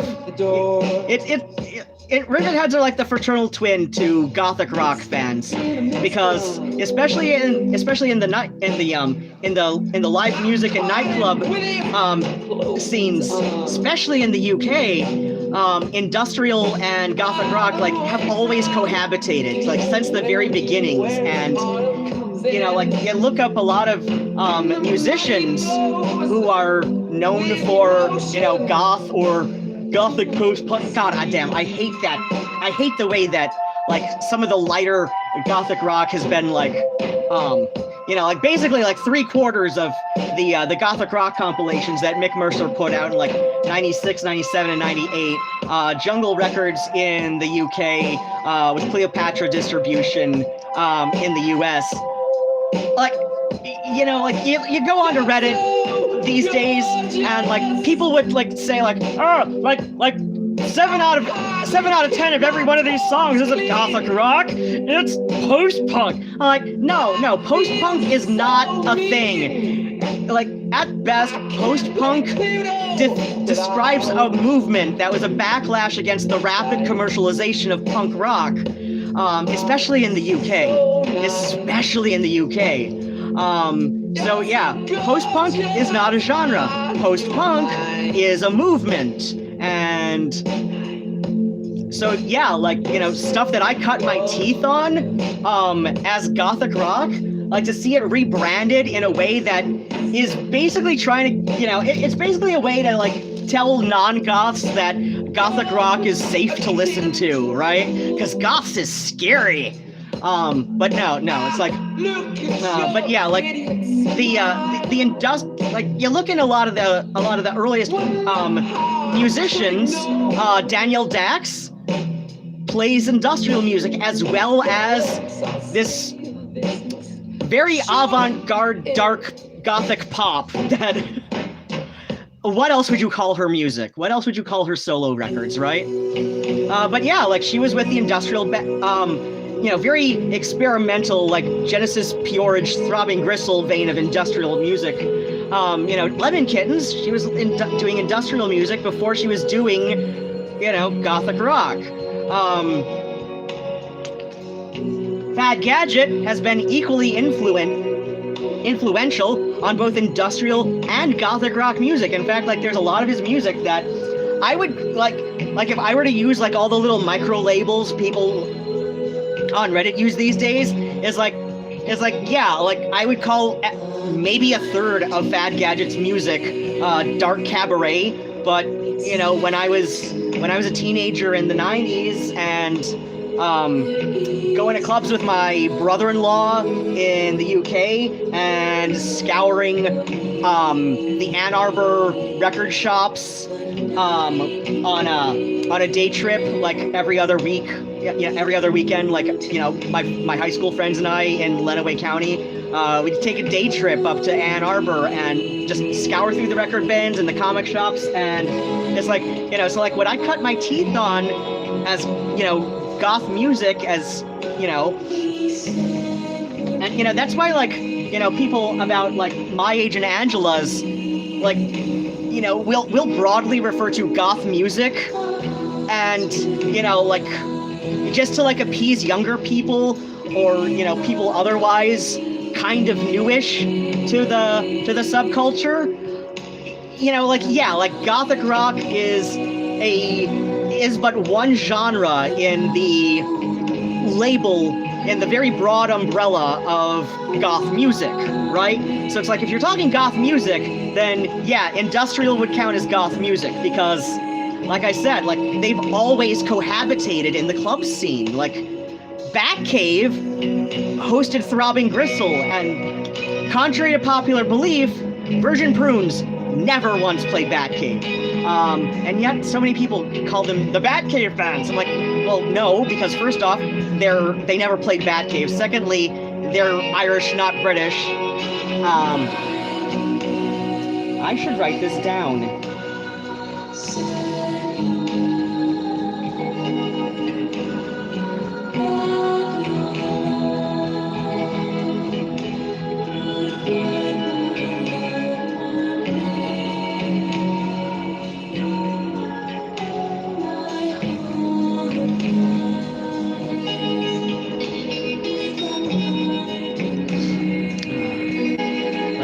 Swan dive fighting.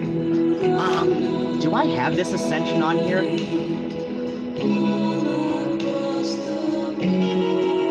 Alright, I've got just under 2 minutes to figure out if I've got this ascension. Okay. That's a folder they'd make sense for.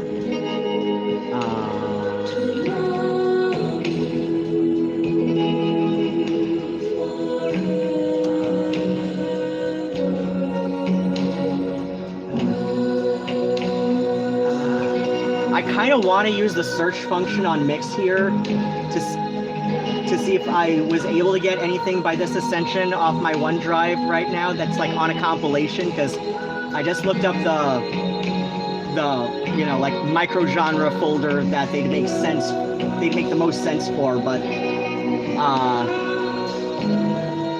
like every time I try to search my my thing on mix, it always crashes mix. Because that's how much music I have. Like, even the most recent time I tried to search it, like, and this isn't even my entire music library.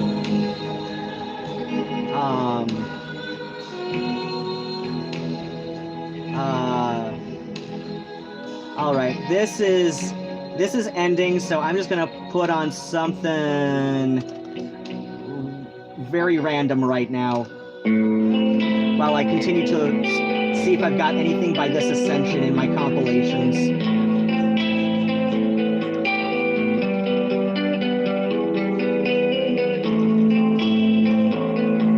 I should turn that volume down a tad. There we go.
side of what was so before. Footsteps trail far behind me. Eskimo follow the beat. Let's go over ground. Let's go over ground. I could believe. All right, I've looked everywhere that made sense for this ascension, and short of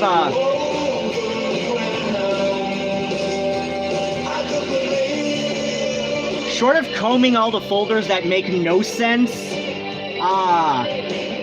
I can't find them in my current stuff right now, but I've got something by Jessica's Ascension, which I know is a different band. Is it? I mean, it might have members from this, I don't know. I don't think so. Let's go over ground. Let's go over ground. I could believe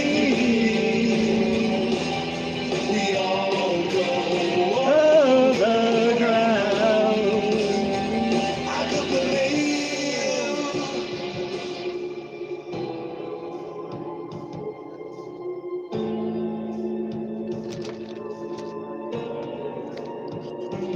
I could believe in a place where no one knows the Son Sambras to let go the struggle within, to find the child inside. I've got some Son Sombra, I think I do in my Bandcamp. I think I bought them. If so, I haven't downloaded them onto this computer just yet, but I should soon. Let's go over ground. Wait, who's saying what about... Damn it. Alright, somebody's saying what about... Like, your race ethnicity doesn't matter, anyone can be goth, what the hell, bruv? Who is... Did I miss something? Wasn't Throbbing Gristle part of... Oh yeah, Throbbing Gristle was absolutely part of the post-punk movement. At the same time, you know, they're considered, like, you know, experimental industrial.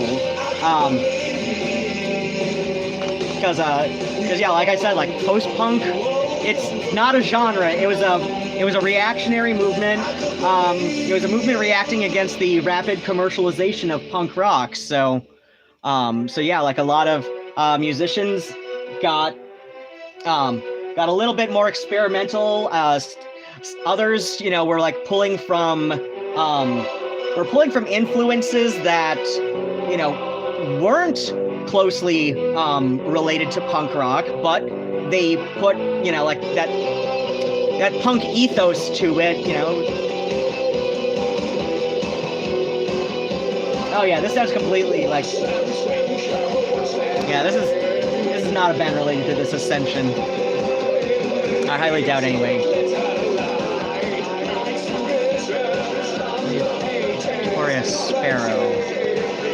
Oh, the person you know.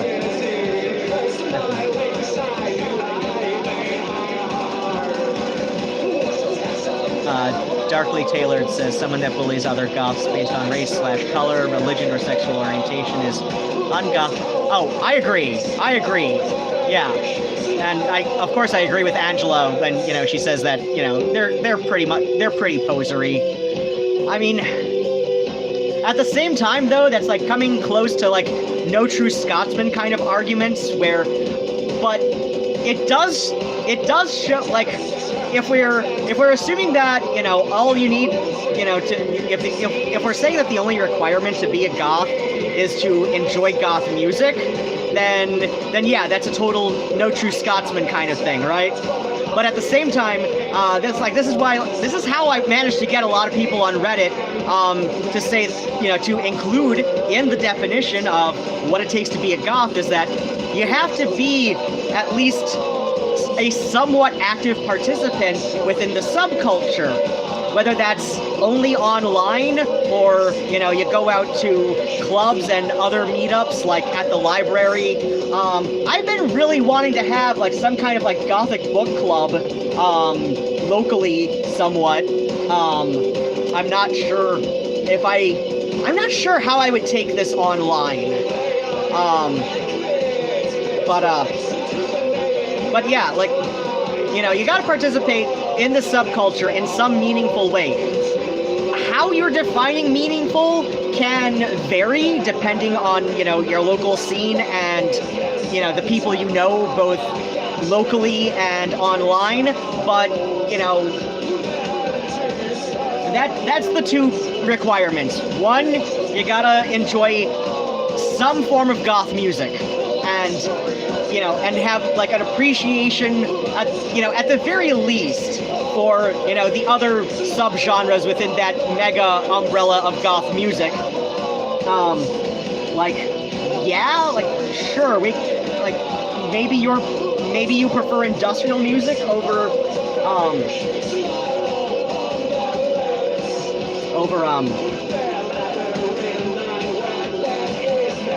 you know, maybe you prefer industrial, but, you know, close second would be like, you know, dark wave and ethereal, or ethereal, you know, or like maybe like one is second, one is third, but they're all very close, whatever, you know, like, if that's how you float with goth music, great.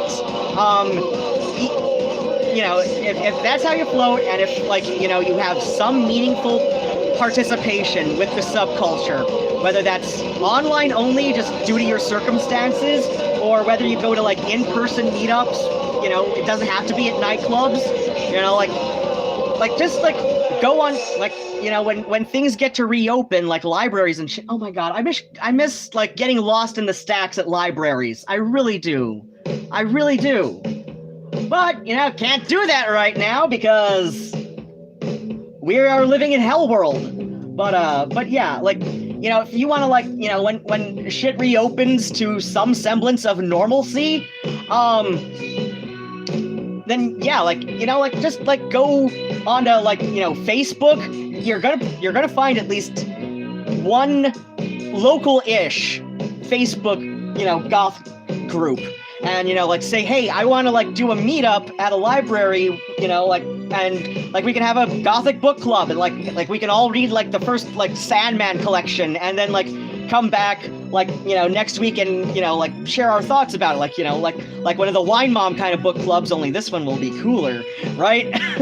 See, that's what I wanted to do with, you know, like, that's one of the things I wanted to do under the Ann Arbor Ipsy Gothic Gatherings title, somewhat more recently, but then, you know, like, it was like never a good time for a lot of other people that I kept trying to pitch this sort of thing to, and then all hell broke loose, and hopefully now that everybody is going stir crazy once things reopen to some semblance of responsible,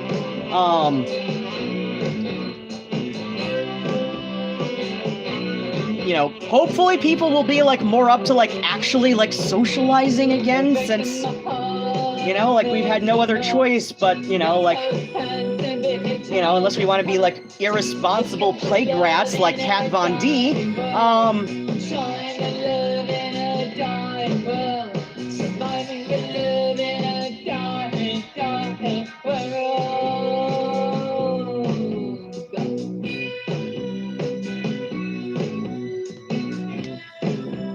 but yeah, like, if you're bigoted and, you know, racist, sexist, homophobic, transphobic, all of that, and you think you're meaningfully participating in the goth subculture in addition to liking the music, then I would say you are very wrong. You are not meaningfully engaged with the subculture, because if you were, you would know that none of that shit should be acceptable.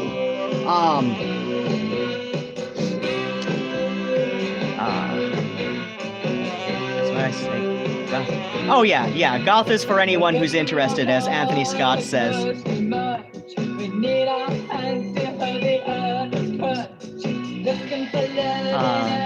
Darkly tailored. I'm glad you love hearing everybody's knowledge on the music and, like, even the history of the subculture, it's like a lot, like, yeah, like I didn't get into it until I was a teenager in the early mid 90s, but it's like, you know, it's been a huge part of my life for, oh God, 25 years. When did that happen in my life? When did my life turn into decades? Right? Like, when did that happen? How did that happen? Was I not paying attention? Apparently. Why is this compilation in this folder? That's weird.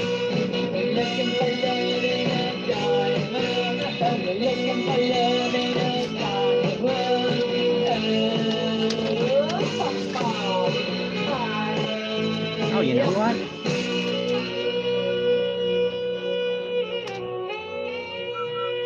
There needs to be more saxophone in goth bands. But where was I going with this? You are listening to WFKU, and this is DJ Spookypants. I'm in my spooky house. Kartev Murn. But yeah, you are listening to DJ Spookypants and his 3-hour radio hour here on WFKU.org. And I am here to back announce the last 7 songs we heard, right? And then it's going to be my last, and then after that, it's going to be my last block. And then I get to log off of Mix and see where my night, I need to shower before I go to, I need to wash my hair too. This is definitely a hair washing night. But yes, last block, we started off with, band I like to describe as Australia's answer to The Cure, and I'm not wrong on that. I've had several people who are fans of both say, yeah, you're not wrong. Like, The Church with Under the Milky Way.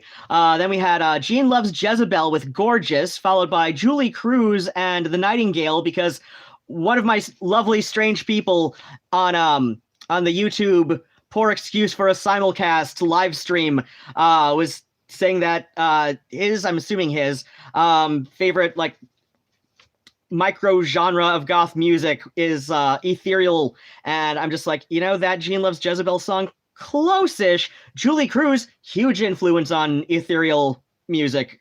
Like, don't argue with me on that, because it's true. Then we followed her up with Swans of Avalon and A Kiss of a Windflower. Then Adoration with Follow the Thief, and Jessica's Ascension with Handsome Devils, and you just heard Beast with Love in a Dying World, because I couldn't find anything. I know I have stuff by this Ascension, but apparently it's still on my OneDrive, and I never think about it until somebody requests it, and hopefully I will remember to download some, you know, for next week, in addition to like all the music that I keep looking for every other week or so. And so yeah, here is, wait, hold on a sec. Oh, wait. Oh, never mind. Okay, I know how. For some reason, for a split second, I thought that the this compilation from an Irish goth / dark alternative label. So yeah, this is like all Irish bands, I believe. This is some ones from the early to mid 80s, if I'm remembering correctly. But for a second, like, sometimes people on Bandcamp, even though it gives you instructions on how to do it properly, they'll still, like, you know, like, mark stuff that's the especially labels that are doing compilations, they'll still like mark the title of the song where the artist name is supposed to be, and so the artist name where the title of the song is supposed to be. And for a second, I thought they did that. But yeah, here's an Irish 80s goth band. Goth-ish, I guess.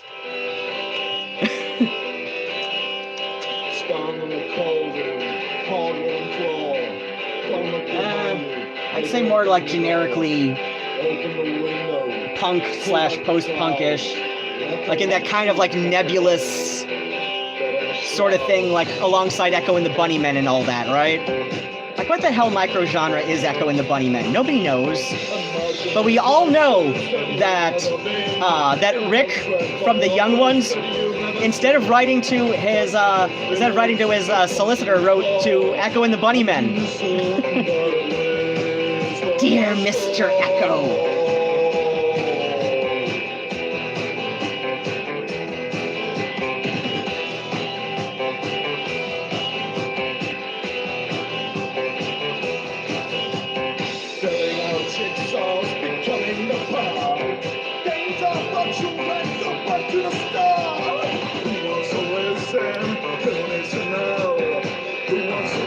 I have another oh, I'd love to see another discussion on music. Violet Tears. Let me see if actually, like, unless they're on some obscure compilation that I have, that name is not ringing a bell, so I know I don't have a full album by them.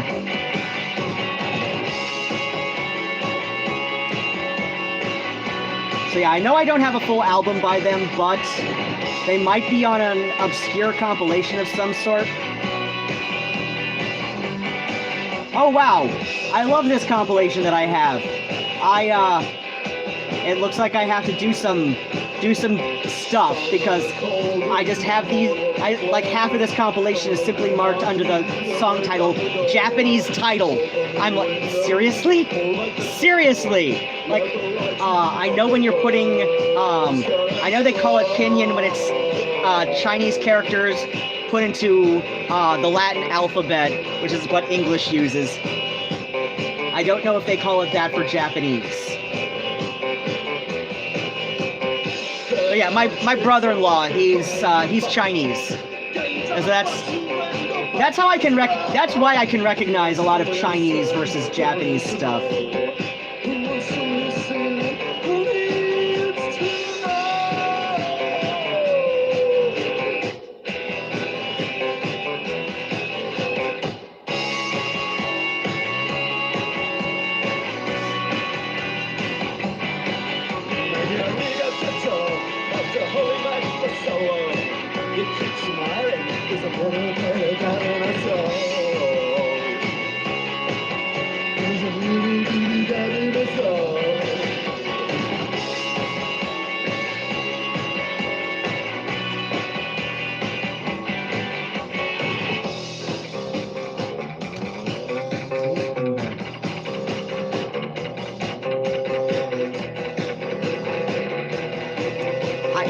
This next one that's going to be playing, I recognize a couple of these bands as being Eastern European. I know one is from Romania, but that's not who I'm playing. But I really like the name of this next song. They're the band name and the title.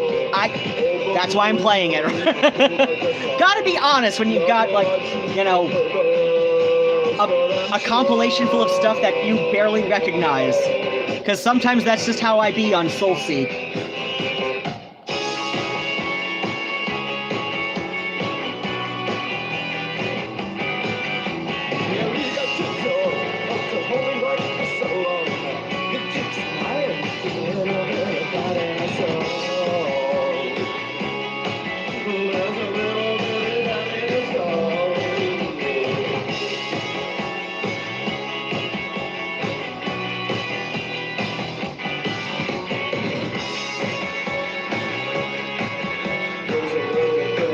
But yeah, I'll definitely check out Violet Tears. You know what? I should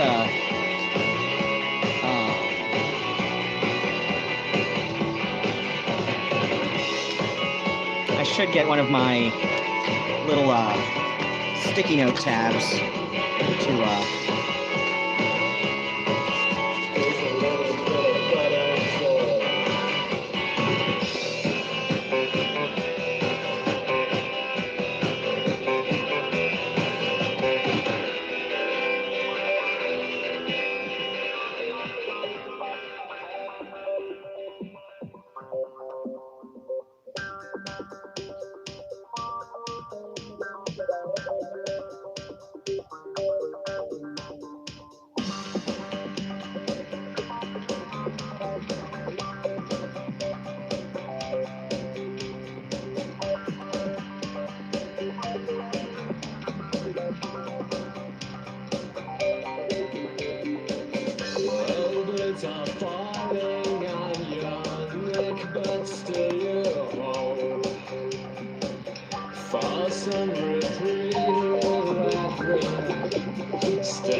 Oh, they kind of remind me of Suspiria in a way. You know what? I'm gonna play this other song by this other band in here.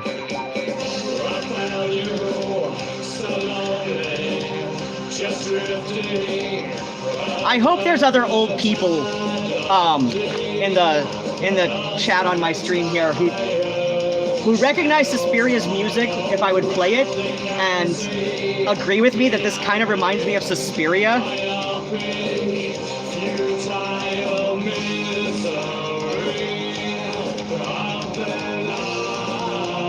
Oh yeah, you gotta talk to people about Sun... Wait, was there some drama with Sun Sombra that I missed? Because I know something was going on where, like, people were, like, trash-talking them on Facebook a couple of weeks ago, and I don't know why.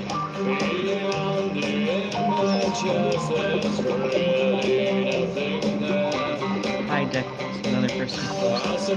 Oh yeah, he's got great taste in music. His opinions on trans people, on the other hand, can...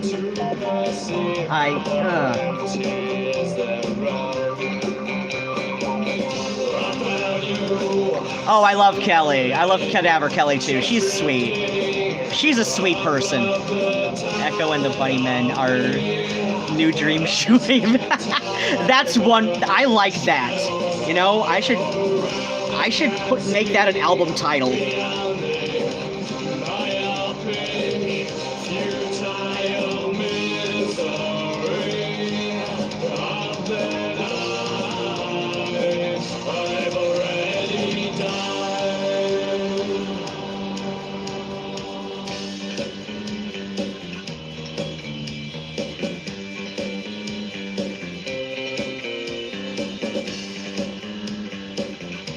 But yeah, one of the bands on this compilation I recognize as being Romanian, and another, I'm not sure if they're Bulgarian or Albanian. I'm not sure if they're Armenian or Bulgarian.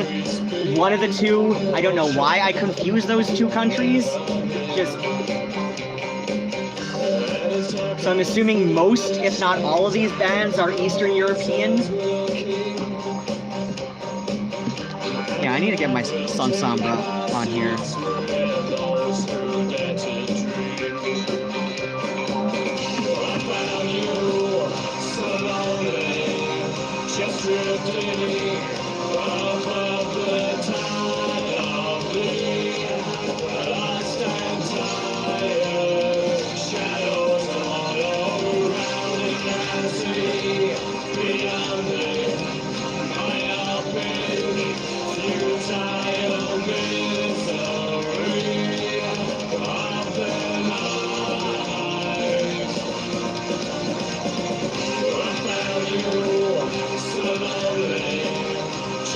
Oh, if you think I'm joking about New Dream Shoewave, I have another list that's very... Well, it's in another notebook. I've got a list of, like, various phrasing and shit to use as, like, titles for music. I'm fucking nuts. Like, that's how I write. It's very 60s Sputnik, where it's like, nothing means anything. It's just random shit thrown together.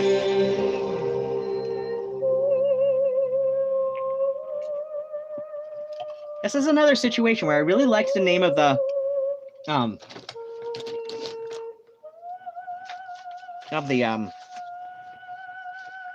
band, so I decided I'd play it and see what the hell else is on this ostensibly Eastern European compilation of goth music.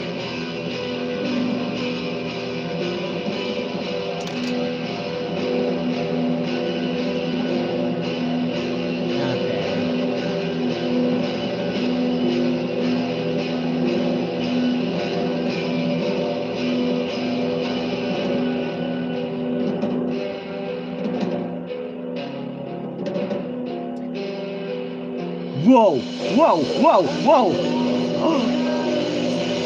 I apparently had in here a collection of Neue Welle, and there's a German band called Buttocks.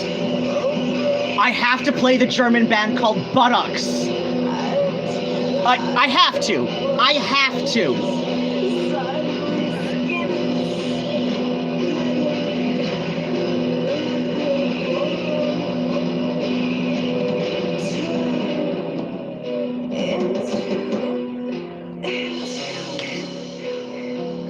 I'm sorry, you see a German band called Buttocks, you have to play them.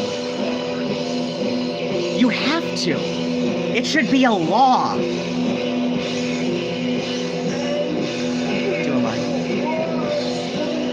Oh! Yeah, yeah, hit me up on Instagram and, like, DMs and shit, and we'll figure out how to, yeah, do a live featuring, yeah, I am all up for that. That is something I would like to do. That's hiragana. Oh, right. Romanized Japanese. Okay. Romanji for anglicized Japanese words. English. Okay. Oh, I love Rose Nocturnalia. Oh my gosh. Who was that? The woman who does that 40 years of goth style.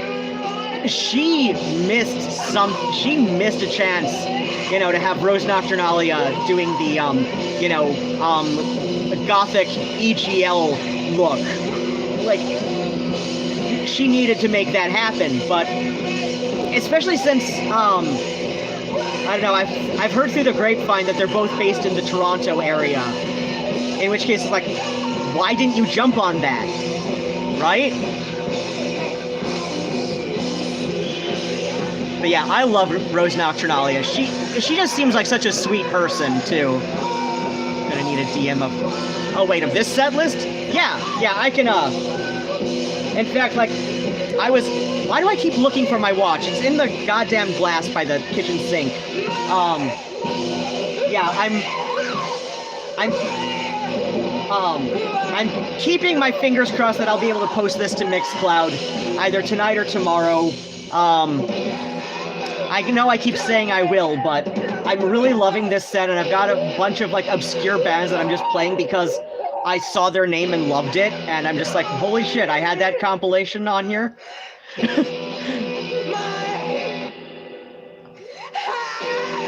Awfully says, Brandon. Oh, lovely. God, and I mean that sarcastically regarding people who had Confederate flags in an anti-Islam group. Oh, on his page. Feel free to use it everywhere. Wink. Wait. Leanne Richter.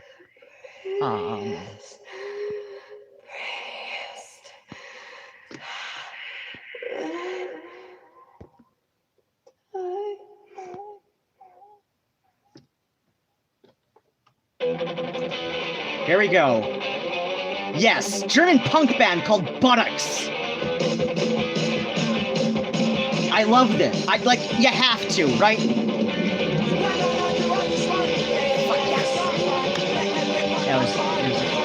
Okay. Oh, I'm sure toxic people got angry. That's what they do.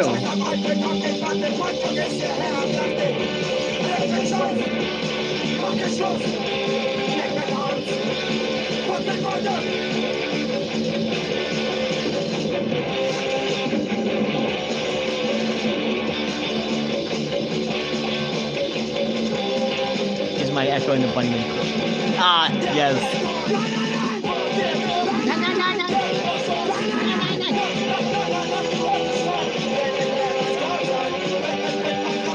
All right, I'm so glad I saw this band name and decided to play them for that reason.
beside me without. When will change come? Just like spring rain.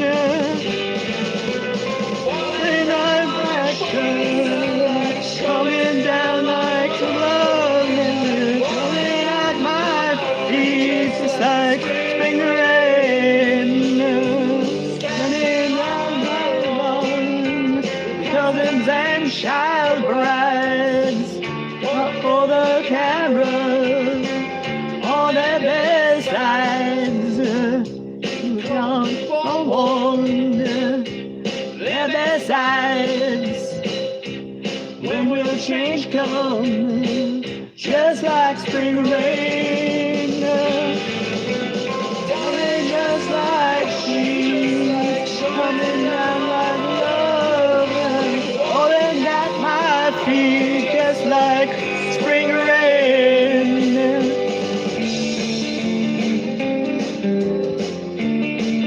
Sick of this panty because I want to haircut and tattoo. Wait, what? Driving my first car, my elbows in the brakes. With all the people that I Never meet. People are excited. Oh, I ended up selling my pair of vinyl jeans like years ago. Oh, for pandemic. Just like spring rain.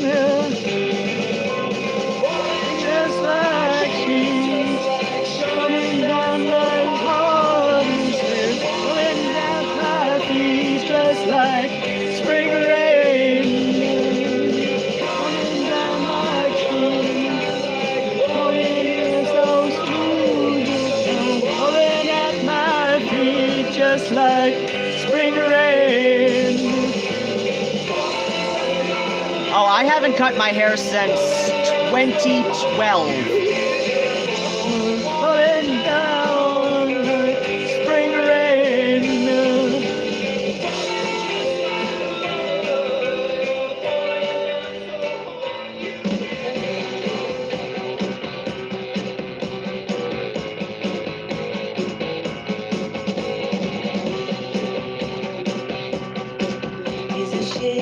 Me sunken rags, the way you did it down. Me tell it's a shame you leave hiding electric. Oh wait. Ooh, it's a place to go name out in the alleyway. Alleyway, it's a shame the way you treat me like a fool. So ride on, flight on. Love is gonna win, it's gonna be yours. It's ride on, ride on. Love is gonna win, it's gonna be yours.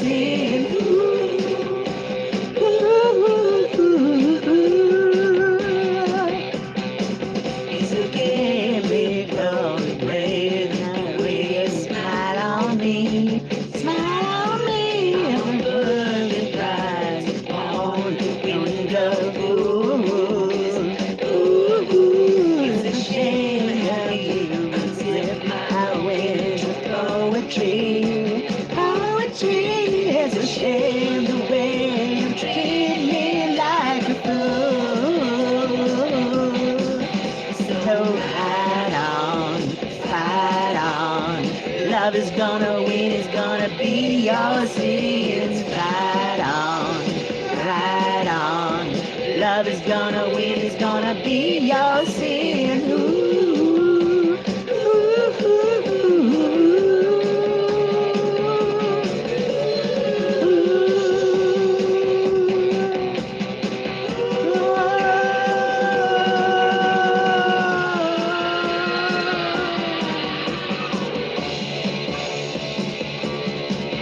so fight on, fight on. Love is gonna win, it's gonna be yours. Fight on, fight on. Love is gonna win, it's gonna be yours.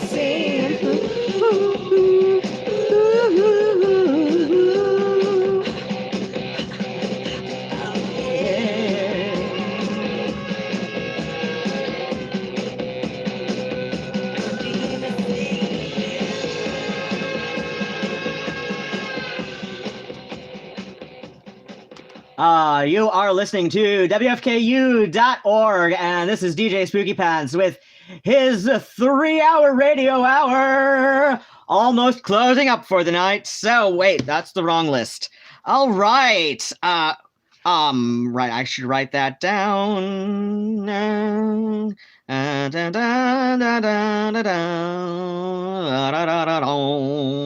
All right, so that last block, we started out with an ostensibly Irish post-punk group called Chant, Chant, Chant. Each chant followed by an exclamation point, and their song Play Safe, which I hope we're all doing. I hope we're all being responsible adults, not like that plague rat known as Kat Von D, who recently bought a historical home in Indiana, and I'm sure she's going to tacky it all up, just like she did her place in LA. I'm sorry, I love antique furniture. I love old Midwest Victorian houses. And like, while her whole shtick is kind of cute, it's going to tacky up a fucking Victorian home. I know it will. It is not a style that meshes very well with actual Victorian architecture. No, it's a style that is this. It's tacky. It's tacky. It's fucking tacky. I'm not a fan. So you probably know my opinion of a couple other people and their choice of decor. God, I hate that haunt furniture. I really do. I fucking hate it. It's tacky as shit.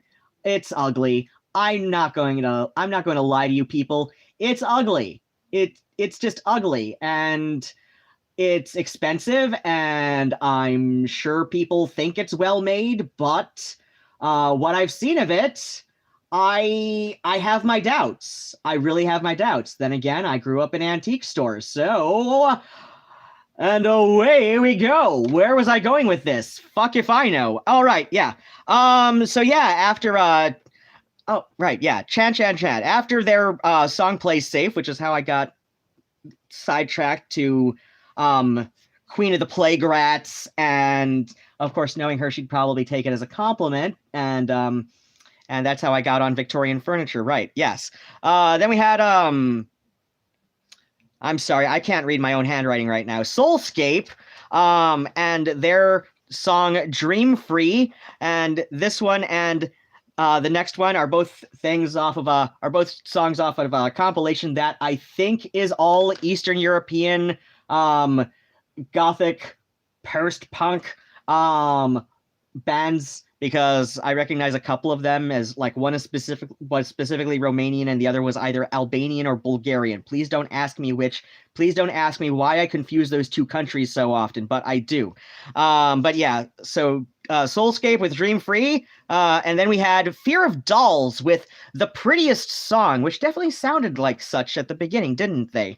And then I was like flipping through compilations to see if I could pull up anything even more obscure, and I found something from a Neue Deutsche Welle compilation, and this was a German punk band called Buttocks, as in your body part, and their song 999. And we had the Go-Betweens with Spring Rain, one of my moldy oldies that I like to play often. And you just heard T-Rex with, what's it called? Sunken Rags. I should know that. I should know that without even writing it down, but that's how my brain operates lately. So I was going to play something from the Stranglers to close us out for the night. And let's see, what's very tempting to go with one of my standbys, isn't it? But I kind of don't want to be too predictable. I don't. I mean, I closed off my show from a fortnight ago with something by, I think it was by the Sprite. Oh, you know what? Here's a good one. There we go. Here's the Stranglers with Midsummer Night Dream, or Midnight Summer Dream. Yes. Because I think Jet Black was, he's retired from live performances, but I think he's still involved with any studio work that they might be working on. And basically, like, has the rest of the band has the blessing to tour and perform live without him. But yeah, I think he was older than me when he put the Stranglers together. So yeah, like us old people who are like, I've been a performing musician since 1985, give or take, and yet I've had fuck all to show for it. So yeah, like us old people being, like being musicians, got to stick together, right?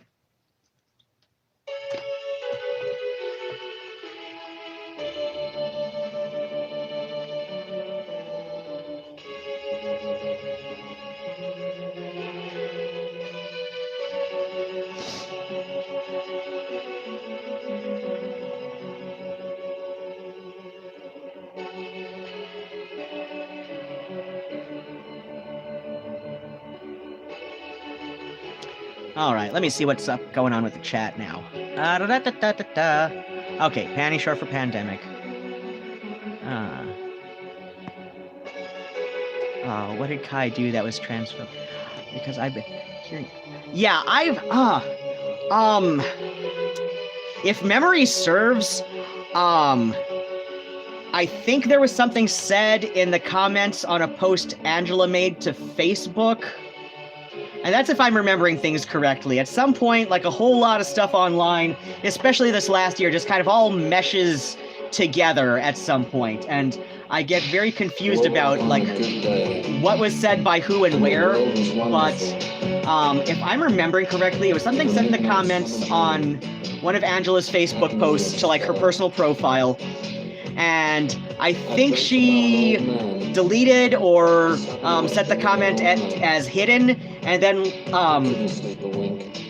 like kind of like took it, to the DMs, and it was, but yeah, I don't remember exactly what was said. I barely remember it being said. I barely remember seeing it being said, and I don't even remember if I responded to it or anything, like, even like with the whole like little, like heart cry reaction, whatever's that Facebook gives you. But yeah, if memory serves, it happened on Facebook. It was probably on one of Angela's like personal profile posts, which means like it's locked to people who, to only people that she has on her friends list. And if memory serves, it's no longer in view to public, whether it's deleted or just like hidden/muted, whatever. I don't remember, nor do I remember the details of what was said, but I don't remember much at all. Yeah, like, but it's worth recalling. If memory serves me, again, like he's sort of formed this opinion of his based around some kind of nonsense from his own sort of worst ex, but I don't know the details. But I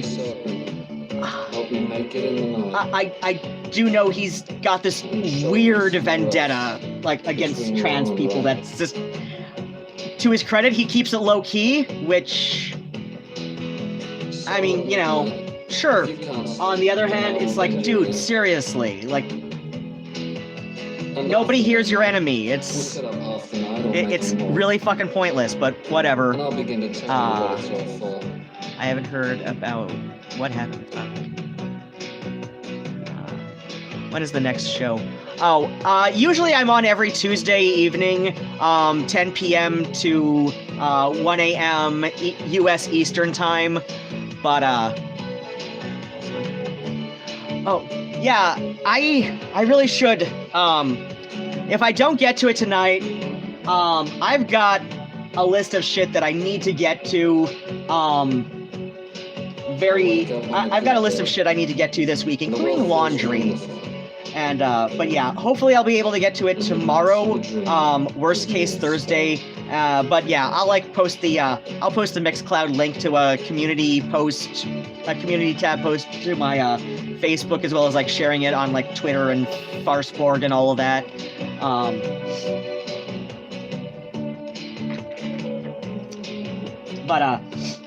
But yeah, the latest I'll get to it is Thursday. Unless like if for some reason I fail to get to it Thursday, I'm going to see my family, or what's left of it anyway, on Friday, this Friday. I'm hoping to be able to leave around like 1:30, so I get there by like 2 or something, and I'll hopefully be able to see my niece after she lets out of school or something. So yeah. But why am I trying to braid my hair? Why am I trying to French braid my hair? And I'm gonna be getting in the shower before I go to bed. I don't know. But I can French braid my own hair. And of course, thanks to Bob's Burgers, now every time I go to French braid my own hair, I sing Linda Belcher's, like, here goes the hair, there goes the hair, and where is Harry Truman? He's dead in the ground, he's dead in the ground, he's dead, dead, dead, dead, dead, ow, ow! Linda Belcher's the best mom. She's like, hands down, best TV mom. But yeah, I will, I mean, worst case scenario, I guess, I will post, this week's set to Mixcloud eventually. But yeah, like, hopefully I'll be able to get to it before this time next week, and, we'll definitely be sharing on,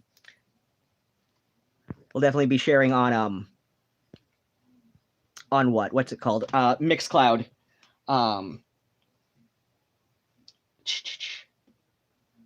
I am going to... Oh yeah, from Bob's Burgers. Yeah, oh my gosh, that is like seriously one of the best shows. It is. It is. All right. Oh my gosh. I gotta figure out how to get this thing to stop loading as in full screen. Like, I really don't want to have to do a thing where I have to basically like uninstall it and reinstall it, because that's always a pain in my ass when I have to. So okay, let's see, to really fucking remind me to get this done this week before I go and visit my family overnight in goddamn Tecumseh-ass, Michigan. And yes, the town is indeed named after the Shawnee chief. And my high school boyfriend was like mostly Shawnee on his mother's side, and his dad's side had like some Cherokee and Navajo. I know he grew up, and I finally figured out like why my high school boyfriend's dad says good morning. I think I started mentioning this on my last WFKU show. But yeah, on Duolingo, they offer like learning some basic Bob Belcher is totally canonically bisexual. It's in the episode Turkey in a Can. Wait, I think there are people saying stuff that I'm not seeing. Because there's... Oh, okay. There's where it is. Okay. So wait, why is it visible in top chat, but not when I switch to live chat? But yeah, the episode Turkey in a Can, Bob is talking to the butcher because he had to go back like 3 times for turkey for Thanksgiving. And so he's talking to the guy at the butcher counter who thinks Bob is like awkwardly hitting on him, and that's why he's getting all these turkeys. And Bob says, well, yeah, no, I'm not hitting on you. I'm straight. Well, mostly straight, but I'm married. But if I wasn't, oh, who am I kidding? You're out of my league. It'll never work. So yeah, it's like Bob Belcher is indeed canonically bisexual. The Thanksgiving turkey episode where yeah, like he had to go back like 3 times for a turkey because he was sleepwalking in, about and dreaming about like potty training Tina, and the family decided that like he was subconsciously like kind of freaking out because Tina wanted to sit at the adults table, and so but yeah, like Bob Belcher is indeed low-key canonically bisexual. Like writers have confirmed this, like when fans say, whenever fans ask about it, they're just like, yeah, I mean, that is totally what we intended with that exchange there, that, yeah, he's canonically bisexual, and it's wonderful. And, like most of my exes have been bi. That is, I don't know how that happened. I didn't go out looking for all these bi guys. Only most of the bi exes have been openly bi. Oh yeah, that's one of the best episodes. That is hands down like one of my top 5 episodes of Bob's Burgers. Also in the top 5, but it's like in no particular order. Also in the top 5 would be the Belchies, where Louise breaks into the old Caffrey Taffy factory with the other 2. Also Art Crawl, because oh my gosh, I love the Art Crawl episode. And I swear, I see these little hints here and there that one of the main writers on Bob's Burgers is at least went to college at U of M or maybe Eastern Michigan University. But I swear one of the writers had to have at least gone to college in this area, because there's all these little hints about, that are thrown in about the Ann Arbor Ypsilanti area. One of which is Art Crawl. There's no way you can unconvince me that is not like loosely based on the Ann Arbor Art Fair. There's no way you can unconvince me of that, because I swear some of the booths you see, like, like drawn, like drawn in the background, to like liven up, stuff in the, just like have something going on in the background so that it looks like, like an actual town event. I swear a couple of those little like artisan tents. I swear a couple of those little tents that you see in the Art Crawl episode, I swear those are based on like actual like annual regulars to the Ann Arbor Art Fair. I swear it. Then there's another episode. Oh shit. I forget what it is, but Gene makes the passing comment about like about how he's always wanted to see Ann Arbor, and literally the only city of Ann Arbor in the US is Ann Arbor, Michigan. And then there's the episode with the Couch Burners, the punk band that like constantly changes their name, and that time they were the Couch Burners. Dude, there was an incident with a burning couch. This was my last semester of high school. I was riding my bike home from work, which was at the like in the middle of the night, straight up middle of the night.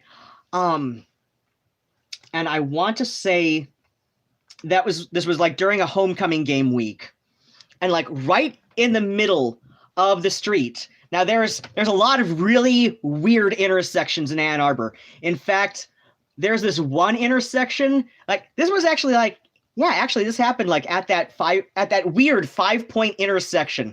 So like State Street goes this way and Packard goes this way, and the fifth point there, that is where I believe, oh shit. This is one of those streets where I constantly get the two confused. And even though the names are like very different, it's either Ann Street or Catherine Street that like dead ends at the point where State Street and Packard cross like this, but then it's either Ann or Catherine Street that goes this way. Like, say, so here's State and Packard, and then it's either Ann Street or Catherine Street. And I read like a murder mystery novel, or at least I saw a murder mystery novel at one of the local used bookstores around here, where there is like a murder mystery that, you know, like where that 5-point intersection at State and Packard, you know, like is a prominent, you know, fixture in this, you know, murder mystery by a local author. I'm not sure how good it is. I almost bought it, but then I decided, fuck it. It's probably going to be around forever. And of course, I didn't write down the name of the title or even the author. I'm not even sure how I would be able to find that book on like Abe or something. Oh yeah, The Burning Couch. So yeah, so, you know, State and Packard and... Oh, wait. No. Okay. So yeah, State and Packard, and I believe this... Oh, wait, no. Yeah, no, never mind. I'm forgetting. That's a bit further up that Stadium starts. So yeah, like, so yeah, it was on the part where Packard happens. So like just past here. So like, here's State, here's Packard going into downtown Ann Arbor, here's Packard going toward Ipsy. So like just past there. So like there's a little apartment building here, and it was like right in front of that apartment building in the middle of the street. So like spread out like on the median, like on that median yellow line, you know, where like traffic, like outgoing traffic, incoming traffic. No, that's European style. So like outgoing traffic, incoming traffic, and there's the yellow line there, and right in the like almost bifurcated by the yellow line is a couch that is on fire in the middle of the street. And because this was 1999, there were still payphones, right? So I stopped my bike, walk it back up because it was on a hill, you know, and I was like, you know, like riding my bike like down the hill. Actually, no, I wasn't going to or from work. I was going to see a friend of mine. I was going to see my friend Arnie after work, sometime long after work, because yeah, like never mind, like forget what I said about work, because but yeah, so first I go to the payphone and I call 911 and say, I say, hey, I'm at this corner of like State and Packard, and the 911 operator then asks, are you calling about the burning couch? And I say, yes. And she says, well, it's like 2 a.m. and and it's not posing anybody any immediate danger, so the fire department does know about it. They'll get there when they get there. Right? So then I call up the friend I was going to see anyway, and you know, like from the payphone, and I say, dude, you gotta come see this. There's a goddamn burning couch, and the fire department barely even cares because it's not putting anybody in immediate danger. And he says, what? And I say, dude, you got to get down here. So like he's coming down on his bike like maybe 5 minutes later. So like I'm standing there with my bike, just like watching this couch burning. And out comes Arnie, and he's like, what the shit? It is a burning couch. And I say, yes, it's a burning couch. Like, why would I lie about a burning couch in the middle of the street, right? And he says, damn, I should have brought marshmallows. I'm like, dude, like, I don't know what the hell that's made of, but I don't know what the hell that's upholstered with, but at the very least, the foam inside it has got to be toxic, or at least slightly too toxic to want to roast marshmallows over, right? And he says, yeah, you got a point, right? So it's like, right? Yeah, no immediate danger, right? So this is why I am convinced that one of the writers at least went to college in this area, like if not grew up in this area, because there are these sly little references that I only recognize, or at least I see it as such, because I'm from this area. I have lived like Couch s'mores. Oh my god. But yeah, it's like this is stuff that I recognize in this way because I'm from this. I have lived like most of my. Oh god, I've lived most of my life entirely in this area. But yeah, like I've lived most of my life in this area. So of course, like I'm gonna see things that look like references to this area. So like when I see them all together like that, it's like the Dr. Roxo episode of Metalocalypse. I don't know who the hell, like I don't know how many people removed I am from one of the writers of Metalocalypse. But I know I'm within 4 degrees of separation from this guy because, or lady, who was on the Metalocalypse writers, because the Dr. Roxo episode, there's so much dialogue in that episode that parallels a really bizarre weekend I had in Hollyweird when I was living out that way, and it's stuff I barely remember because that is like how drunk I myself was that weekend.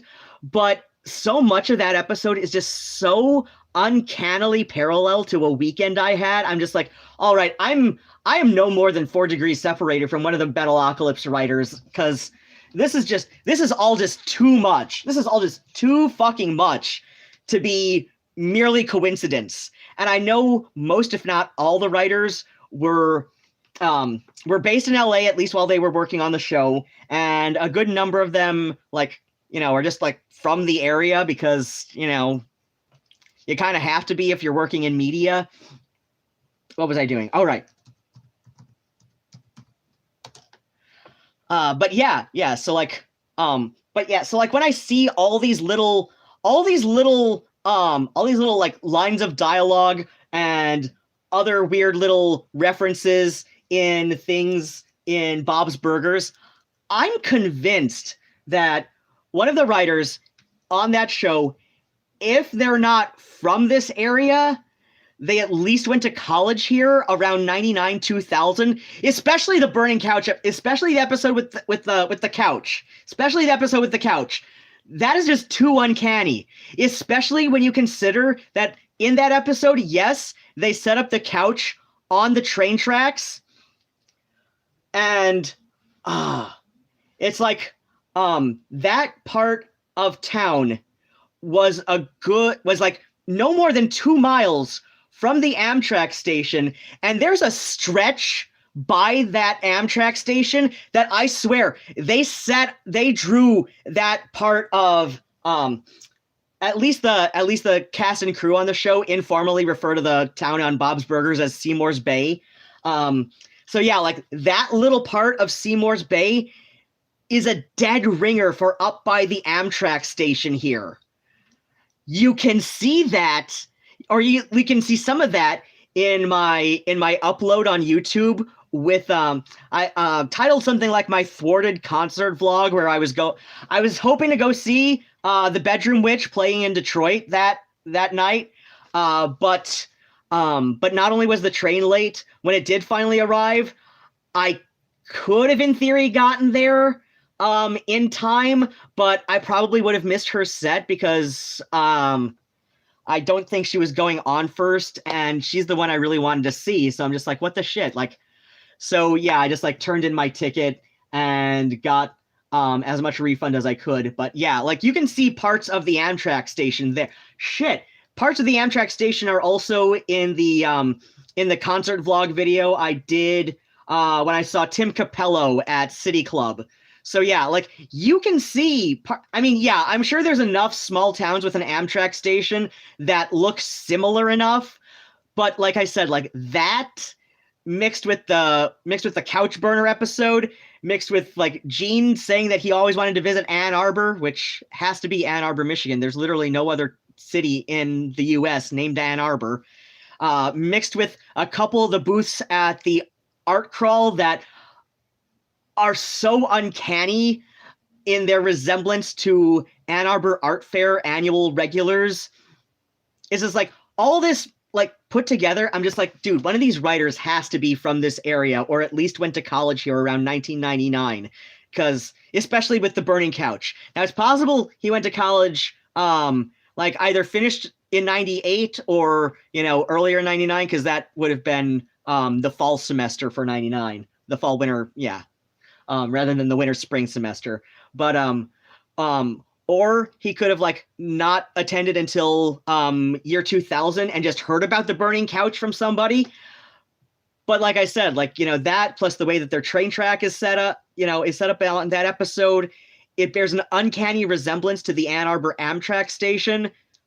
Plus, like I said, the Burning Couch, plus Gene wanting to visit Ann Arbor, plus Art Crawl is just, it's just too uncanny to like not be intentional references to this area that are just like thrown in for, you know, people to catch and see if they can make, yeah, and see if they, you know, see if people local to here get it, which is why I'm thinking more, he has, you know, they have to be from this area rather than have just gone to college in this area, because, you know, that's like something only locals would pick up on eventually anyway.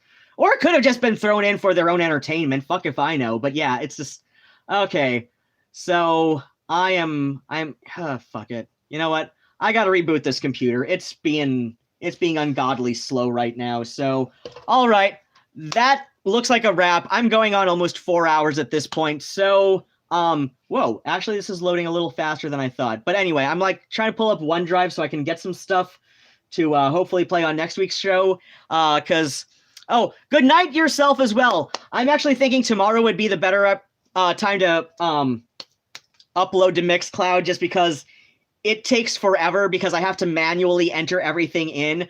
I used to like type in my set lists on Notepad during my show, but then Mix started loading itself up in full screen mode, and I have no idea how to make it stop short of uninstalling and reinstalling, and I don't want to go through that pain, because then I have to enter in all of the webcast info again, which means I have to ask Whiskey for the password again.